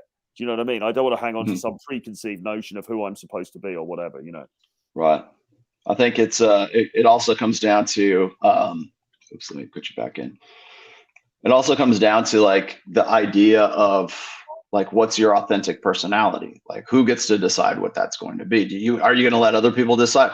Like, one thing I run into when guys start learning game, or they just read my book. They didn't have to learn game. They just start thinking in a different way, right? They're like, okay, well, maybe what I've been told my whole life or conditioned for my whole life is not really what's going on. I've been reading this book called The Rational Male, blah, blah, blah. And they'll tell their friends, and then their friends will be like, oh man, you're changed. You're changed. You're a poser. You're trying to be something you're not. And they try to, it's like the crabs in the barrel analogy, where they try to drag the crab back in the barrel so he never really gets out of the barrel. And the reason why they do that is because they want to see predictability in you. They want you there. It's a form of control if you're always the same way that you are. So it follows that the natural answer is, don't worry about it, dude. Just be yourself, and the right one will come along, and just put it in fate's hands, and God will come through at some point and give you a good wife or husband or whatever it is. Rather than, hey, maybe there's some elements, maybe there's some aspects about yourself that you could develop, and that you would be like better off for having developed those things because you never really had a chance or an opportunity to consider those things. I am one of the things the easiest example is competition. And a lot of guys, especially for the last what we call the participation trophy generation, right? They don't have to compete. You got a participation trophy, or at least that's the mentality. I shouldn't say that everybody gets a trophy, but the mentality is we're all winners in our own special way. That's why whenever people say, hey man, don't you know that everybody's a unique individual and we're all special snowflakes, and nobody, human nature is bullshit because everybody is a different, unique individual and being, right? I listen to that, and to me, that is the participation trophy generation. Everybody's a winner in their own special way, but we know that we're not. We can see it live on YouTube and on more so now. We're more aware of it now than at any other time in history. And I think that when people tell you, hey man, don't compare yourself to other people, compare yourself to who you were before, which is not bad advice, but I don't think that we can help but to compare ourselves to other people. people who are living different lives, especially in the Instagram age and when we're seeing the highlight reels of people's lives. Hell, you see it. You see me yesterday, right? When we're looking at that and we're seeing this sort of idealized life that other people are living, we're social animals. We can't help but care about what other people think, and we can't help but looking at that guy and saying, damn, that's the level I want to get to. That's maybe it's not a realizable goal now, but there's certain steps and maybe I can work my way up to that because that's where I want to be. Or I'm so into whatever my passion is. I want to be the best at at playing guitar. I want to be the best at, I don't know, whatever, engineering. I don't care what it is. You're not comparing yourself to your guitar skills or engineering skills in the past. That's something you kind of have to go and that takes insight. What you're doing is you're looking at people who are better than you, and you're going, what can I learn from this motherfucker? How can I grow by comparing I am not as good as Eddie Van Halen. I want to get as good as this guy, right?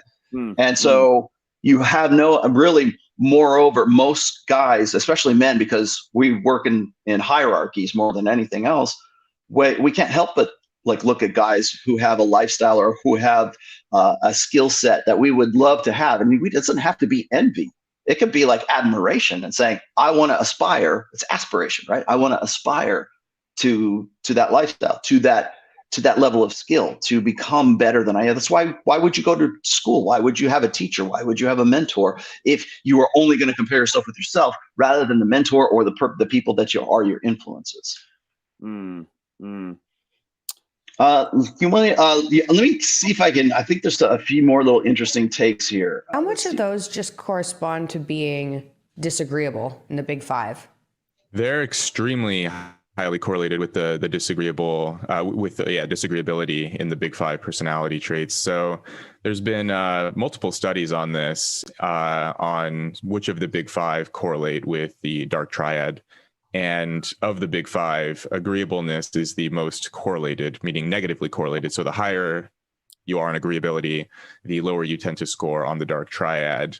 But there's some variation too with the others. So if you're high on the dark triad, you tend to score a little bit higher on, for example, extroversion.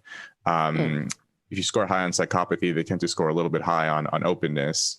But the correlations are much weaker. It's really about agreeableness. If you're a dark triad person, you tend to be extremely disagreeable person. You said if you score higher on psychopathy, then you tend to score a bit higher on openness, but it's a weak correlation? Yeah, it's a weak correlation. Oh, that's interesting. Yeah. Okay. So one of your articles. Okay, so you wrote about the dark triad in Psychology Today and in Quillette. And I believe it was Psychology Today. Oh yeah, dark personalities are more likely to signal victimhood. So that surprises me a bit because I always thought that it was more agreeable people that tended towards being victims, but that's not what this suggests. Well, it's a little bit tricky. So that paper was a fascinating paper. I think it was published in 2020 in the Journal of Personality and Social Psychology. A series of very interesting studies, and they weren't claiming, so the researchers were not claiming based on the studies that they ran that actual victims score higher on dark triad personality traits. What they were claiming is that people who tend to score high on dark triad personality traits tend to signal victimhood more. And signaling victimhood is not necessarily the same thing as actually being a victim, right?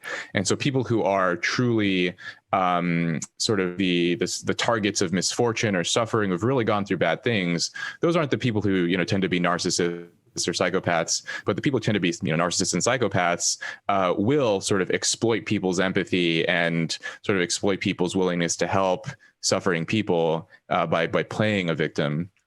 And so of course they ran the standard dark triad scales, sort of asking people various questions about how they interact with other people and how they move through the world, whether they tend to be cold and calculating and so forth, whether they're sort of believe themselves to be more important than other people. But then they also created a victim signaling scale, and it included items like I tend to want to broadcast that people like me are sort of not as well known as we should be, or how, you know, more people who are like me need to be represented in the media or in sort of the public conversation. Basically, like, you know, they're put upon, they're sort of suffering in some way, and they tended to highly correlate. So the higher you are in Dark Triad, the more signaling you do in terms of victimhood signaling. So they also found some interesting, it wasn't just correlational studies. So they weren't just administering scales and finding that they tended to correlate. They were also doing experimental studies as well.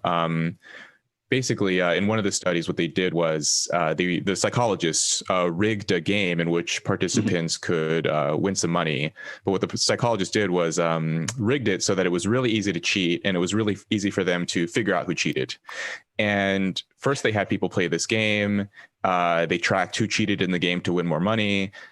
And they also had these participants take the Dark Triad personality scale, and they found that the people who scored highly on this scale also were more likely to cheat to win more money at this game.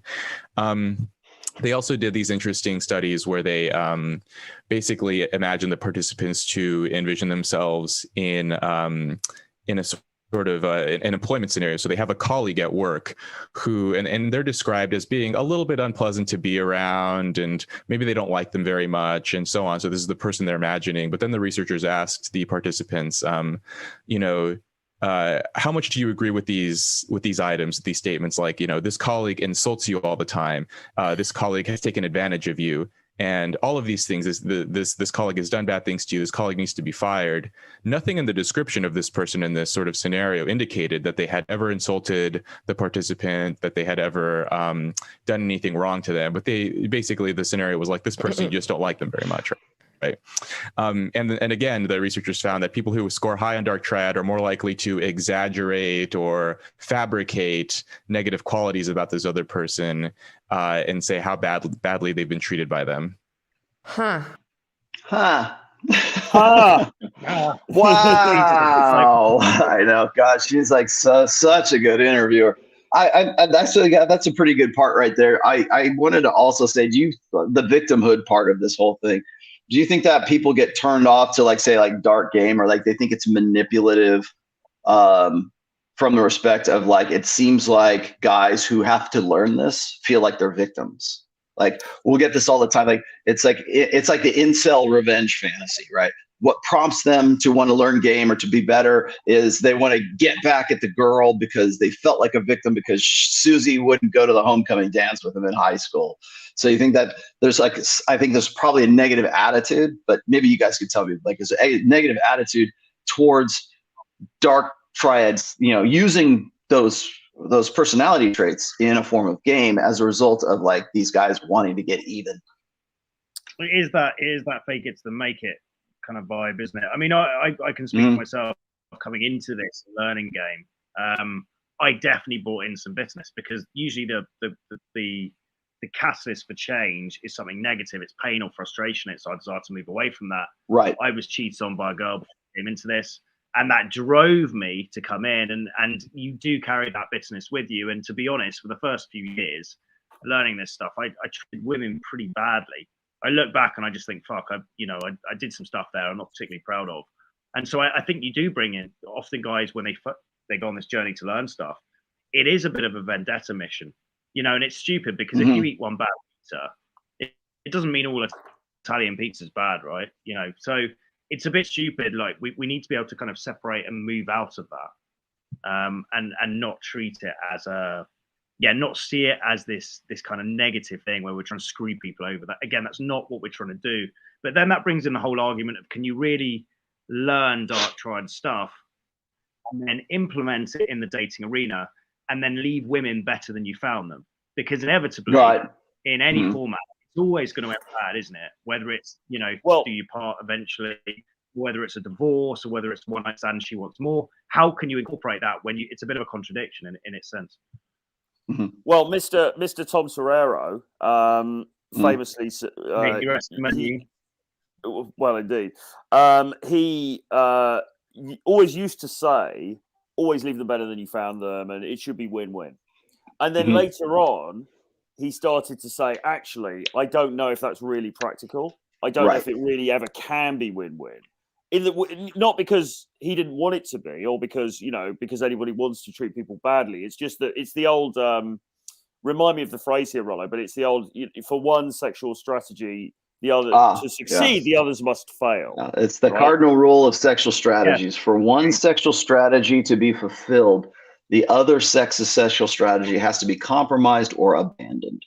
Yeah, so really, as much as we might go into this and we want it to be, I have a great time, she has a great time, we're both happy, and hopefully that's kind of how it is. But ultimately, is that ever really practical, or does somebody always kind of end up getting hurt in the end in some way, right? And I think the guys want that. It's a good point. The guys high in Dark Triad traits actually just want to create more. Do they want to be the guy that's remembered? Do they want to be the guy that actually, and there's a certain satisfaction, because I know from previous experience, sleeping with girls who have had no sex experience, and I find out they're still pining for me years later. There's a certain kind of dark satisfaction. So almost like being that impactful moment in her life and being one of those dudes, almost alpha winner, as dark as that sounds, there's something deeply satisfying about that as a guy. And that's not a particularly kind of healthy or good thing to be doing, right? But maybe it's just a kind of evolutionary thing to show that you've really created impact in someone's life. I don't know, but there is something to be said for that as well. Exactly.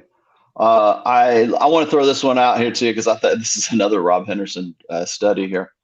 Women rate. It's ironic because I have followed Rob really since I think 2017 or 2018, before like he even knew who Michaela Peterson was. But like, it's interesting to see his development, because he'll do the show with Michaela and talk about, talk shit about Dark Triad, but then he won't include tidbits like this.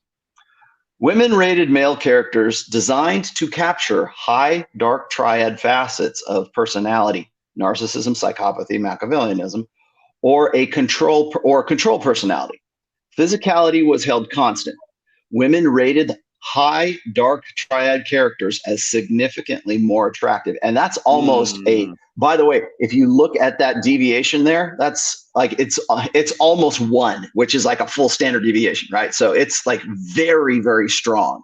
Well, you know how to read those stats anyways. But that's one in the eye. That's one in the eye for old Wheat Waffles and his crew, isn't it? Right? Because it's saying attractiveness is held constant, and it's significantly more attractive, which again proves our point, because this is what we're seeing on the ground. Because, again, guys in the chat, trolls will think, oh no, if you're good looking, that's all you need to do. Just sit back, poolside, and the girls are going to come to you. But actually, what we know to be true is that even guys who are very good looking, but they lack this, what we're calling edge, right? They don't tend to fare very well out there. And if they do luck out and get a girlfriend, she probably ends up cheating on him with the pool boy, right? So, but whereas a guy who is the same level of looks, or even less good looking, but has some of the Dark Triad edge, that guy ends up doing very, very well in dating. Okay, and it's borne out by studies like that. All right, dude. Here's the attention you were trying to get. Dark Triad men must be corralled. Here's your chance. Here we go. Here's your 15 seconds of glory here, dude. Dark Triad men must be corralled, selectively bred out, and domesticated. If good men were to take over the earth, we could conquer all the solar system and poverty and disease and suffering. Okay, so that was funny, but let me just explain to you something. That stat that I just put here, I'll put it back up on the screen again. This stat completely refutes the idea that we could ever, in any way, breed out Dark Triad men, because women select for Dark Triad guys. Okay, and it's not social conditioning. That's what women find evolutionarily sexy. The reason for that is because those guys, and I'm going to quote Dr. Peterson here, actually, those guys are dangerous men. It's to be a dangerous guy and to be able to use that dangerousness or that capacity for violence, as Sterling says, to have that on tap, right? To be able to have the capacity for violence. To have the capacity for violence would in some way preclude that you have to have those traits in the first place. And I mean, I don't want to get too deep in the weeds here, but you could also make a correlation with the sexy sons theory, is that women select those guys to reproduce with because they possess the best chance for survival for their sons, or their daughters in this case, to go off into perpetuity. So that's why they want to get with the hot guy in the foam cannon party who's jacked and juicy, and then they want to have the dad who's the nice Captain America. They want to fuck Iron Man and they want to marry Captain America because he's a better long-term security provider. But as long as we can convince Steve Rogers, Captain America, to take care of Tony Stark's kids, we have the perfect combination. And that's pretty much where we're at right now in society. But I think that using dark game or using this as a tool in game is actually I think it's a good thing within measure, right? Like they use it. I get this all the time, and you probably read this in book 5, Troy. Is like it's like people say. I remember in the game when Neil Strauss at the end of the game, he was talking about how this stuff is teaching guys to be social robots. Do you remember the social robots line? And it's just like guys like spit in game all the time, and they're not real guys. They're just like become these sort of robots that can just like, they can get laid, but they're not they're one dimensional. There's nothing left to them.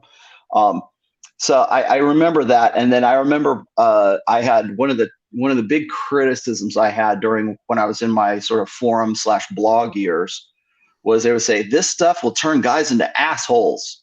They're trying to turn you into a jerk. We don't need a world of jerks. We need a beta with a side of alpha. Well, yeah, it's kind of like that guy. Was it the guy that you put on the screen? You know, in the chat, he's been like banging on about. We need to eradicate Dark Triad guys so that the good guys can take over the world. But it's like it goes back to that point you made before, Rollo, which is like, are you going to be? Is your point of origin going to be as an individual, or is it going to be the collective society? And these guys are arguing for the collective. They're like, no, for the good of society. What they really mean is for the good of men like them, because they can't compete. Okay, so they're saying, no, we need to get rid. We need to control the sexually successful guys because those guys are taking all the women. You know, Andrew Tate and Tristan Tate are out there, and they're getting all the. They need to be controlled because that they're means fucking all my women. They're licking the ice cream. Yeah, exactly. Yeah, I was going to say, and then again, that's funny you should say that, because really on a social level, that is intrasexual competition. If I can convince the Chads that they only get one, they should only ever, God wants you Chads to only ever have sex with one woman, then that leaves more women in the pool for the hapless loser who doesn't have the skills that the Chad does. But the problem with that theory is that women still want to share the hot alpha, and they don't want to be saddled with the faithful beta.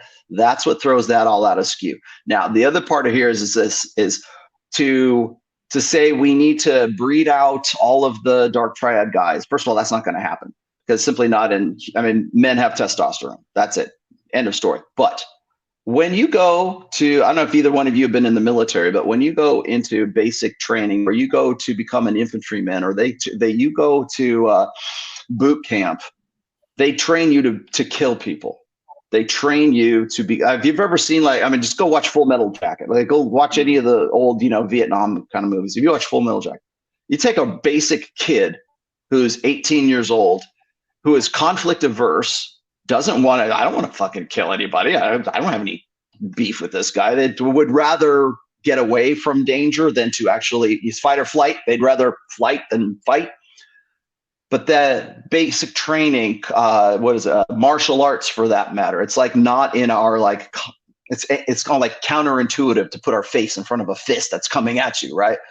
But when you train somebody to be a killer, you're essentially you're making them become a different personality, so that when they're on the battlefield, they can be relied upon to actually pull a trigger and actually be effective as a soldier, as a warrior, whatever else it is.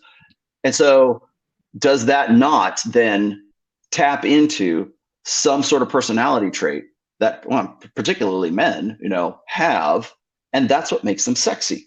It's that capacity for violence. Let's see if you have a capacity for violence. We'll put you through basic training and see if you got what it takes. Yeah, well, Tusk, you're a big proponent of guys learning to fight. It's just, we've got, obviously, in modern times, it's all over it's brain over brawn, isn't it?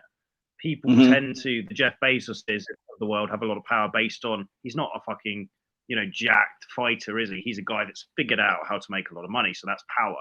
But this is quite, you don't go too far back to see that it was really that old school alpha, the biggest, most dominant, most ruthless, most violent dude who basically held all the resources.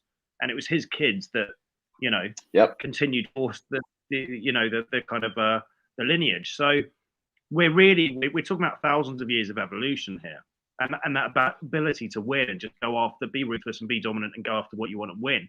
That's obviously still attractive to women, even if it's not visible because it's been watered down. We have certain laws. You go to jail for punching someone, etc., etc. That stuff is still inbuilt in us in what we're attracted to and what we kind of respect. And actually, last year we were in Russia. We were in Sochi, which is the fancy sort of like the Miami of Russia, really, like the kind of seaside resort. And we were in this outdoor club, and I remember we were surrounded by fairly unattractive looking but extremely hard men, surrounded by beautiful girls, beautiful, absolutely gorgeous young women. And there were these kind of like these dodgy looking guys who looked like, just you wouldn't mess with them. Not aesthetically attractive, but, hard as nails. And I remember, yeah, exactly. And we remarked on it at the time. If you look at what's actually going on out there, and again, it's one in the eye for the sort of the black pill theory about this stuff, because it's just be a Chad. But no, because these dudes weren't Chads, but they had the best women around them, right? Why is that? Because they've got power, status, and that propensity for violence. Right. It's almost when you go to Eastern Europe, and obviously we've traveled there extensively. It's interesting because all this kind of like what would work in the Anglosphere. You see Russell Brand doing all this verbal bamboozling on Morning Joe, and all these women getting wet for it. But you put him in somewhere like Russia, and you just think, would he just get like punched and stabbed and kicked off stage? And I almost think it would. It's so much old school, the gender roles and the definitions of what's attractive there, isn't it? Well, Tusk, do you remember when we were in that Ukrainian shisha bar here in Warsaw, and we were just chilling out, and next to us there was two guys on a date with two girls. And there were two very beautiful Ukrainian girls, and the two guys, I mean, like they were wearing tracksuits. They looked kind of like. They were quite hard-looking dudes, but they weren't up to anything much aesthetically, and they weren't really saying a lot, were they? They were just kind of sitting there looking at their phones or whatever, and they were two of the hottest girls in the venue, And we were saying at the time, goes around playing. Who's the dude that was going out with Kim Kardashian? This this comedian who's like somehow getting laid. Looks like a rock star. Oh, Pete Davidson. Pete Davidson, yeah. Rock star. Looks like he's got cerebral palsy or something. I mean, would he really be playing in like Europe? Or would he just get tossed aside and like run over by some hard dude, some alpha Russian bear character? I mean, I think it's almost an Anglosphere mess that these kind of more feminine, almost court jester style people are able to kind of get laid like rock stars. You don't see that when we've traveled to Eastern Europe. It really is a bit more old school. The hardest looking guy with money and muscle and people around him is the guy with all the chicks. It really is a bit more kind of Viking caveman-esque. So I mean, guys can kind of count themselves lucky in a way if they're from the Anglosphere, because you can, if you're not naturally like that, then you can kind of use your brains to kind of, propagate some sort of money which translates to power. But it seems to be very different in Eastern Europe from our experience of traveling around. It's the Zuckerbergization of the West, isn't it? Although apparently I saw recently Zuckerberg's doing a bit of the old jiu-jitsu now, apparently.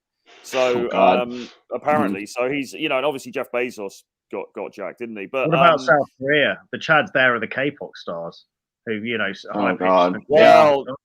around on stage. Yeah, so it's interesting. It's interesting how culturally determined these things are, actually. Well, we've talked about this before, haven't we? We've talked about alpha comes in many different forms, and alpha in Russia is not the same as an alpha in different cultures, and that in itself is fascinating. And they're going to have markups of different variances of Dark Triad, but they're going to be alpha in their own right. But it's completely different across the board. Which in a way is quite lucky, because it does mean, because the other side of all of this is that guys come into this and they read a bit about game and all this stuff, and they think, right, I've got to look like Jason Statham, I've got to stand there, and I've got to like to the alpha. that's not necessarily yeah, exactly, and that's not necessarily the case either. You know, there are different shades of this. You've got to play to your own strengths. You've got to play to your own personality. And you know, in our course available now, guys, The Edge, this is what this is what we talk about. You know, we do say, be honest about yourself, like your archetype. What could you realistically? What can you play to? What are the strengths you can play to, and then play to those. It's not about pretending to be somebody totally different. No, go ahead. Understanding it out. Sorry, Rolo, go ahead. No, go ahead, Jay. Sure. I'm just going to say, so yeah, just leading on to The Edge. I mean, look, the basis for all of this stuff, and again, I've talked about this before when me and Troy joined forces with Rolo. It must have been almost a year ago now. Unbelievable how time flies. I know. But the basis for all of this stuff and this awakening, this kind of authentic awakening that I had, was actually reading The Rational Male back in the day, and just all these kind of things that, you know, I knew deep down in my psyche came to the fore, and I was like, okay, that's actually how I should be living authentically, rather having all this bullshit that the societal bullshit that's been conditioned on me, all these lies I've been fed.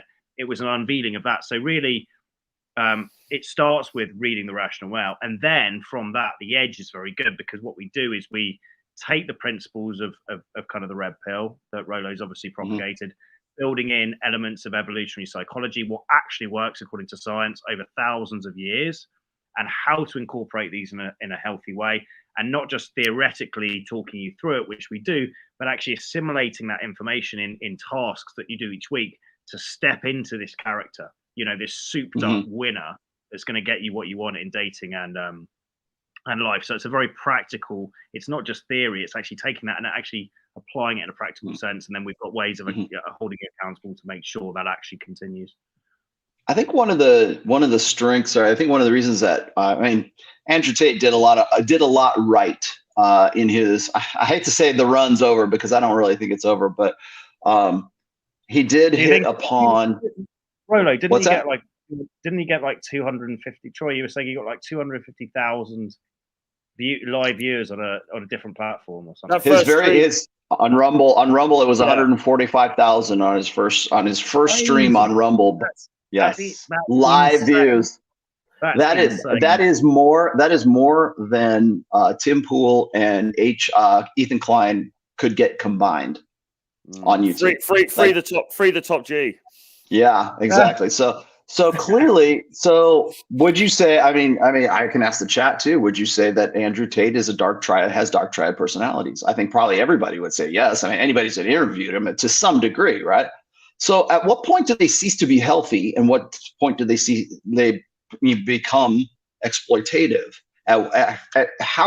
What's the sanitized ethical way of using the dark triad to, like, not only better your own life, but to help other guys out as well? I'll tell you, we were doing a stream about this the other day, and somebody in the chat was saying, well, you don't want to, dark triad's all right, but you don't want to end up like Ted Bundy.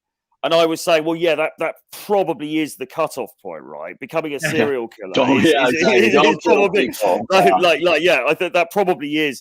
No, I mean, but in all seriousness, I mean, I think, and actually, we talked about this before as well. It's sort of like we've got to trust guys.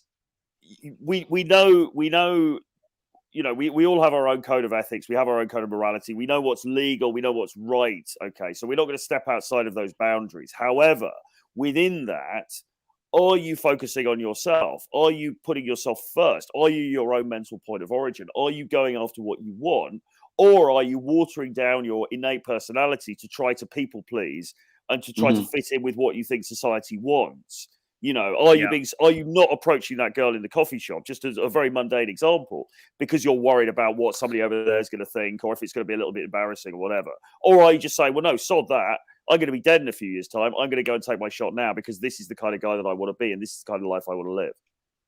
Yeah, I was about to say, is like that at some point, like where do you draw the line? Where if we all have I think we can all agree that there are positive aspects of the quote unquote dark triad personality traits, but at what point in expressing them do they become antisocial versus pro-social, right? At what point are they selfishness and you become an inauthentic fuck, or you're using them to save another person's life because you're on the battlefield and you need to tap into psychopathy to go and kill the motherfucker that's about to kill your squad mate. Like, at what point does that, like, that's really what I think it is I think that the dark triad traits are just traits, right?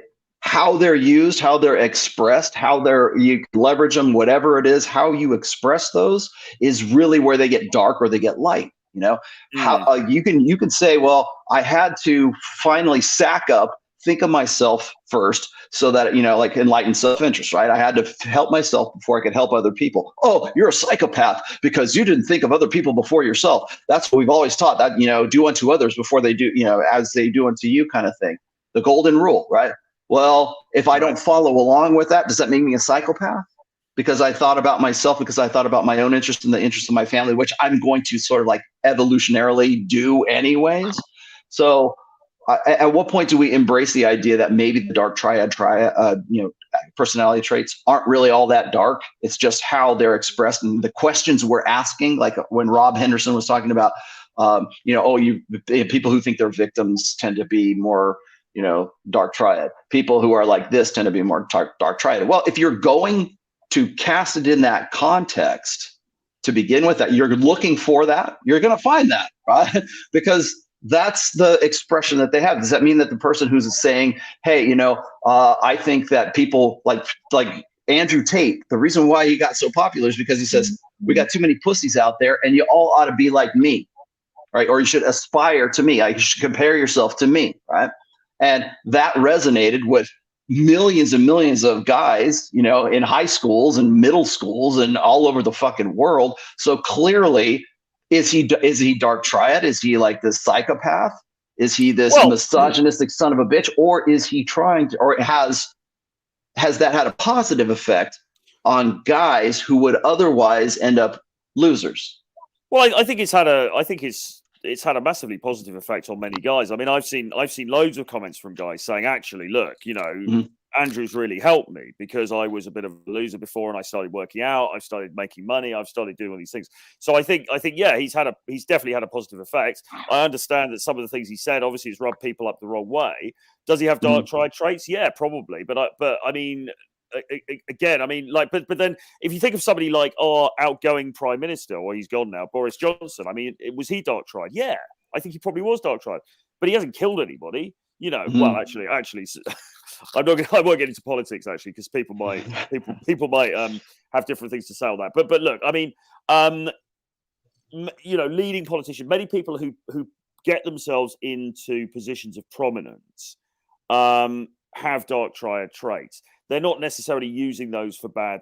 Well, again, it depends qualitatively how you define bad, but they're not going around murdering people. Okay. And they're doing, in many people would say they're doing things that are for the net benefit of others. Okay.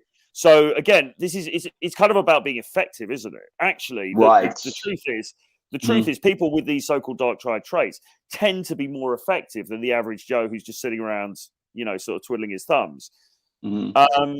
So we kind of need those traits in people to push society forwards, I think.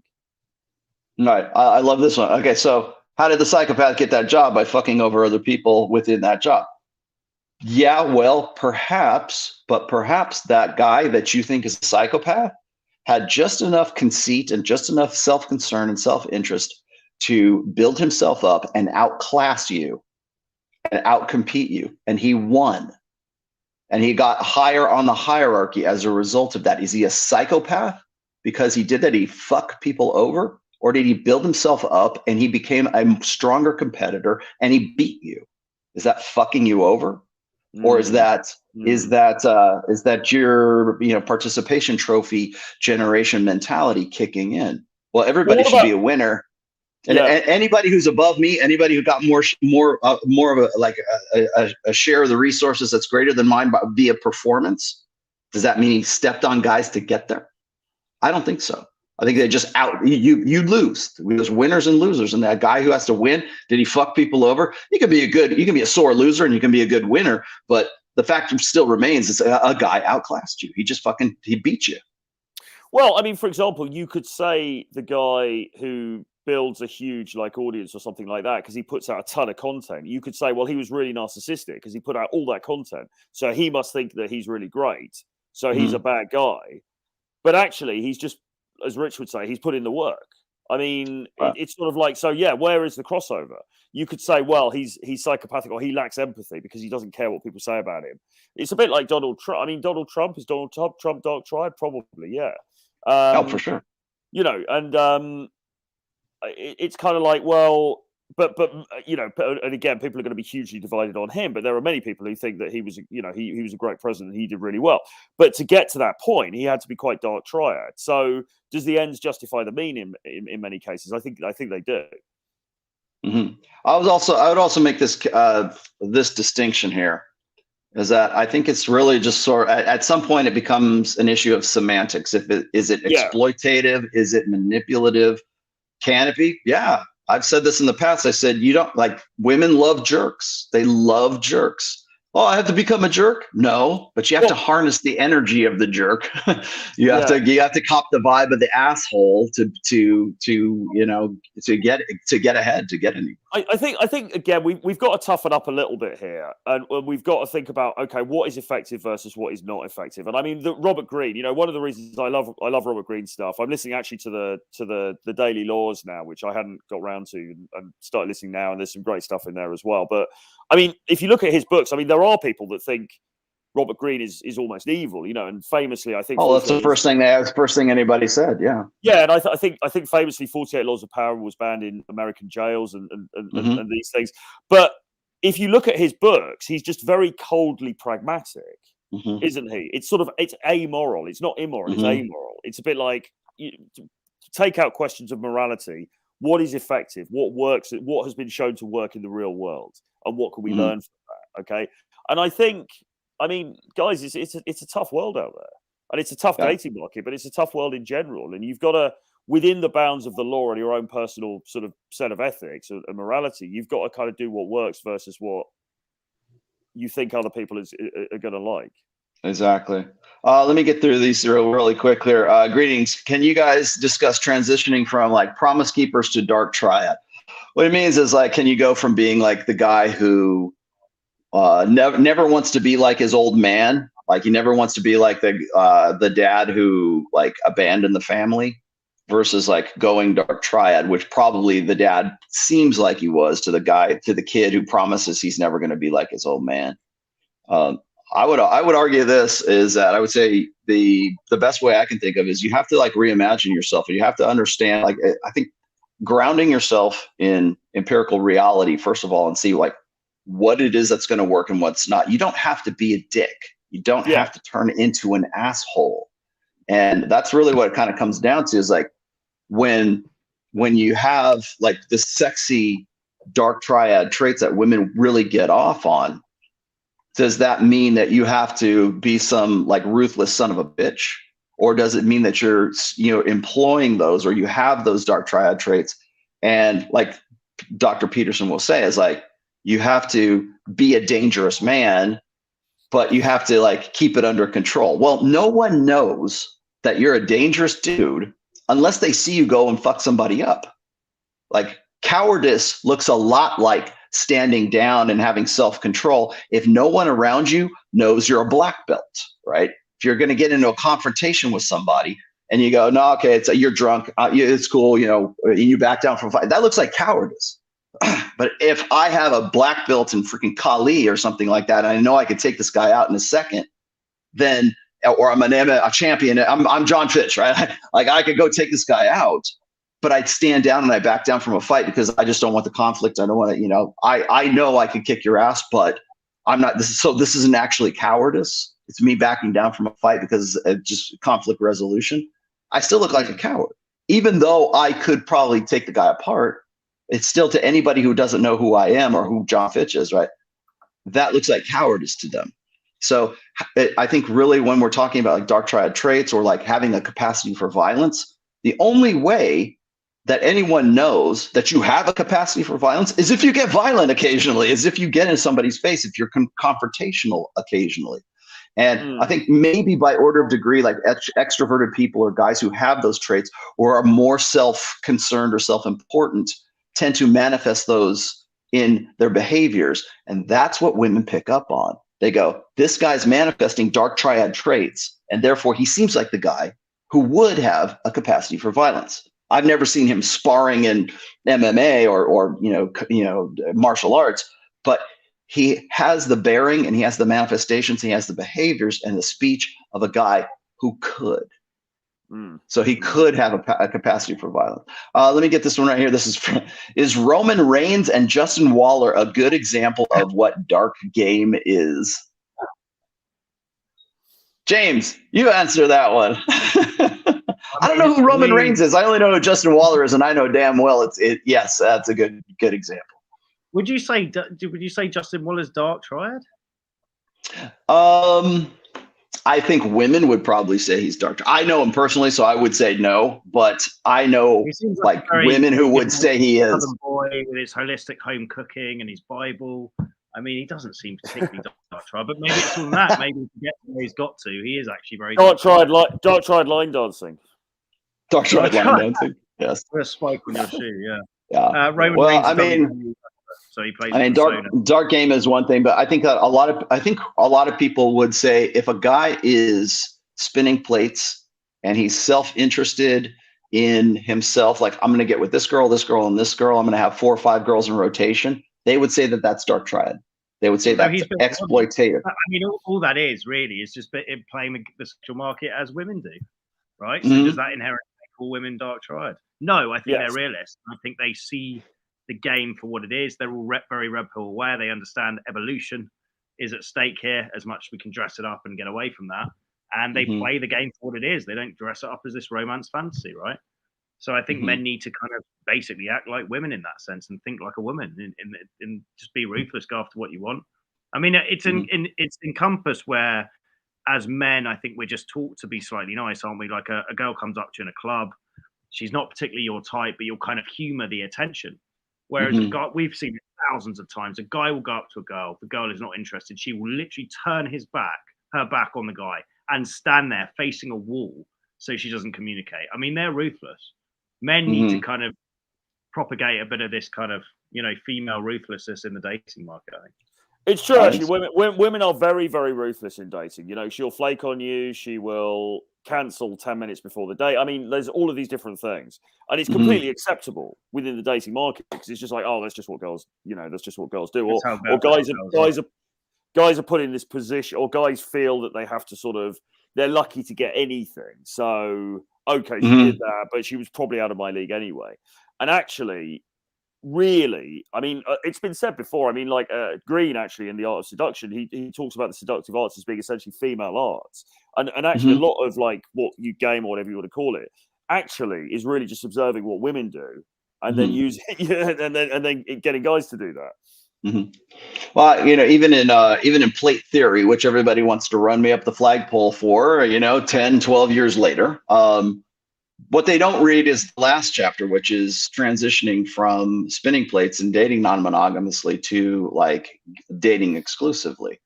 And I think that when all people see is sort of like, fuck random women and get your notch count up because it's all about the notch count.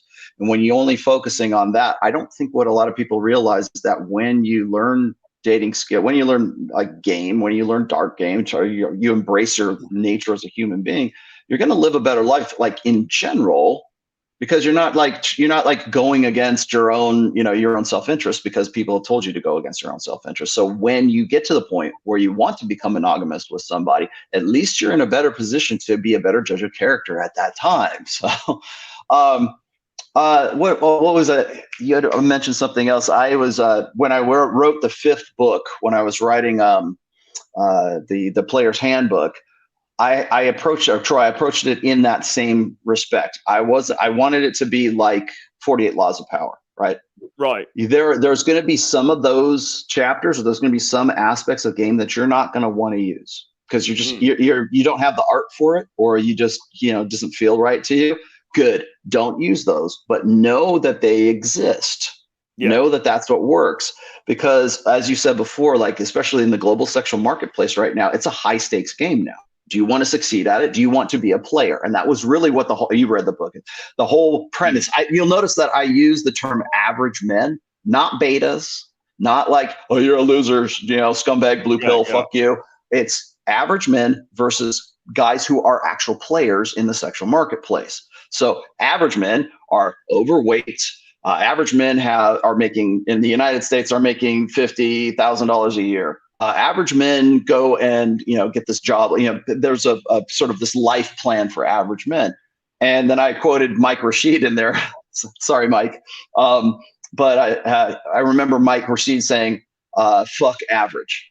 And I'm like, I'm going with that. I put that in the introduction of there. So do you want to be average, or do you want to be a player? Do you want to put yourself into a position where you can actually be an agent in the direction of your own life? Because really it comes down to power dynamics. As I've said before, the definition of true power is not about crushing other people or fucking people over on the corporate hierarchy, or it's not about like having the ability to just sort of like manipulate people and be a tyrant. It's how much control do you have over the course of your own life? That's the estimate of power. For some people, for some guys, it might be tyrannizing an entire nation. For other people, it's like, I'm going to do what I want to do because I have mental point of origin, and I'm going to go this way. And and damn the torpedoes, right? I don't care. Unapologetically, I'm going to go after the things that I think are the best for me. And I'm going to come first, and I'm going to think about myself first before I think of other people. And then I will help out the people who are associated with me. So when I was doing the player's handbook, that was the approach. It was average men or players. Do you want to be in the hierarchy? Do you want to succeed? Because if you don't, and I said this from the very beginning, this is from the very first paragraphs of the book. If that's not you, go read the Rational Male, go read something else, because this ain't your book. Because if you don't want to get into the game, then I'm just, you're not going to get anything out of this. You have to have that mentality where you want to learn from guys like you or from this book, or understand the mechanics behind it. And if that's not you, then you're reading the book, or you're going to these courses, or you're approaching this from a completely wrong angle at that stage. This guy is, so 2/3 of the time you're applying Dark Triad. What does the other third look like? I've been told that I'm really cold. I really don't know how to be warm once the relationship goes more serious. Well, I mean, that's a really key point, because charm is part of this, right? I mean, there's so many nuances to this, and game is full of contradictions and nuances in general.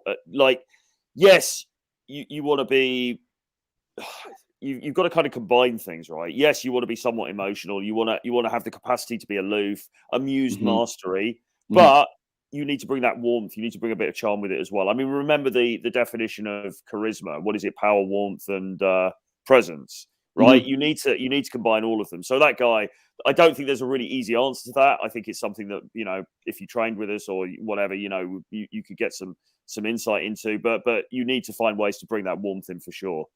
Yeah. Another thing is also. Go ahead. Sorry, I was just going to expand on that. There's this assumption that you have to be this really stone cold killer, and that's incorporating Dark Triad. In a dating sense, that's actually not the case. Most Dark Triad guys that I know that get laid the most, you meet them and they're incredibly charming, wholesome characters. Not necessarily Justin Waller, but they're very charming.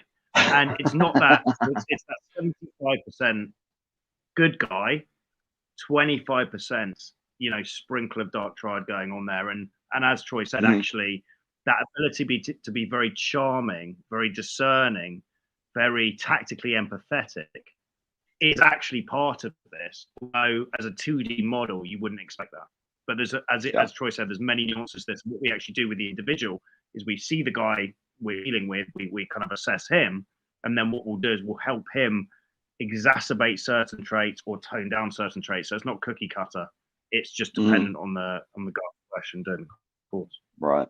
Yeah, I get that a lot too. People always say, well, if I learn this stuff, then I'm going to turn into some cold, robotic, unemotional, fuckwit. I'm like, no, you're not, because first of all, you can't actually do that. Like as a human, I mean, there are very few, unless parts of your brain have been removed, or you've been so thoroughly conditioned to be an emotionless robot, you're not going to be emotionless, period. And neither would I want anyone to deny them the human experience of having emotions, right? That's part of it. Instinct, emotion, and reason. That's it. That's what we have to work with. So like when we talk about like learning game, or we talk about just even red pill dynamic, a lot of people want to say that the red pill teaches guys to be like these complete nihilistic, gloom and doomers. And it's like, no, that's not what it's about. That's how people, how black pill doomers take it, but that's not the intent of it. Really, it's analytical more than anything. But like, even if people say, well, Rollo, how should I apply this? I would say, well, you don't have to be an emotionless robot. You just have to understand your own nature, and then you have to have that in control, and you have to like unlearn the shit that you've learned probably from your blue pill conditioning for a very long time. Okay, so guys, tell me, we'll get out of here, but tell me about the course. And so now that we've had this great discussion on dark triad traits, tell me what it is that you guys are doing. By the way, the link, if you guys want to get in on the course for the Edge, is what you guys are calling it. My link is down below, and it's the first one in the description there. Good stuff. James, do you want to take it away?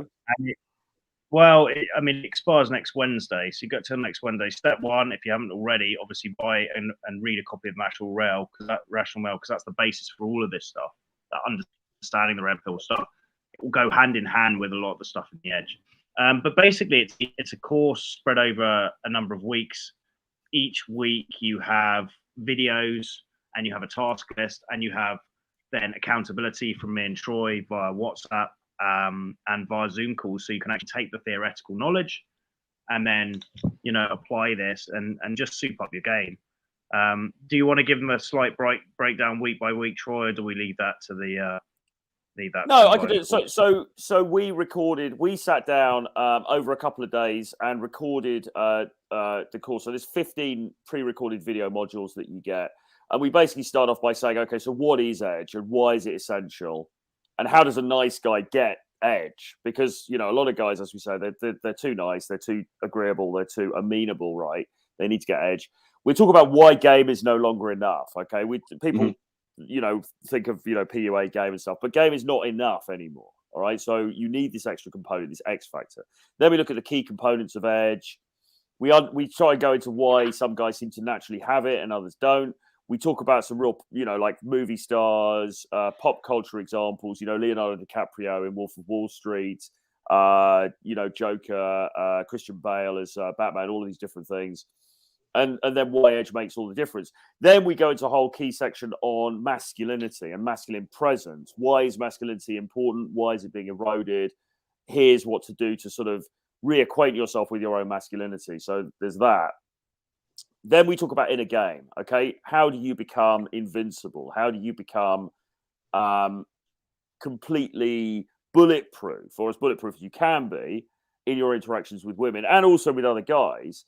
And how do you also handle rejection and become fearless in terms of rejection? Then we talk about, nice guys, why do they finish last? Why does it not work? And then, and this is the key thing really, how do you emanate bad boy mystique without losing your soul in the process? Mm-hmm. Then we talk about, okay, so given that we understand now that you have to have Edge, what kind of archetype can you lead into? What is your sort of definition of bad boy? Mine might be very different to yours. I'm sitting here wearing a suit jacket and a shirt. You might be a guy on a motorbike, with a ripped t-shirt and some ripped jeans, whatever, right? There are different ways of emanating Edge. What is the best one for you, and how do you do that in a way that is congruent with your personality? So how do you present a new archetype? Dealing with social pressure as well, because you're going to get crabs in the bucket. You're going to get social pressure. So how do you deal with that? And then we've got a whole section on everybody's favorite female sexual nature, because understanding female sexual nature is absolutely crucial in this new dating market. You've got to know what women want and why they want it. Okay, so we do a huge deep dive into that. That's the video content. You get all of that up front. You get put into the WhatsApp group. We will then take you through a mentoring process over the next few weeks with tasks to do. We've already got a bunch of guys. There's already over 40 guys in the group who are already having conversations and helping each other out with this stuff. We're feeding, motivational stuff into the group. We'll be putting tasks into the group for you to complete. There'll be accountability, and then we'll be doing Zoom calls as well with the guys. Well, we'll be talking about this stuff in more detail and going into stuff that we don't necessarily talk about on YouTube. So it's a great package, as she said, and it is open until next Wednesday, and then we close it for good. We've kept it open due to popular demand, and because we come on this show and we're doing some other shows, we've kept it open for another week. So it's going to be open until next Wednesday. But after that, we are closing it. And that's going to be it. Not just sales hyperbole. We are closing it off. It actually is closed. Yeah. Okay. Cool. Yeah. Excellent, next Wednesday it's going to be closed because we've got other projects that we're going to be working on. So we've got to get this one finished. Excellent. Cool. I will take over here. I am going to be on Michael Sartain's show tomorrow at 1 p.m. Pacific, 4 p.m. Eastern time. You do not want to miss this one. I'm doing this live from Vegas. I'm going to stream it on this channel here, and then there's going to be he's got the recording, so it's going to be on two places of availability. If you don't know who Michael Sartain is, go look him up on, well, hell, you can find him on Instagram. You can find him on YouTube. He is. I'm not going to say he's the Dan Bilzerian of Vegas, but he's pretty close.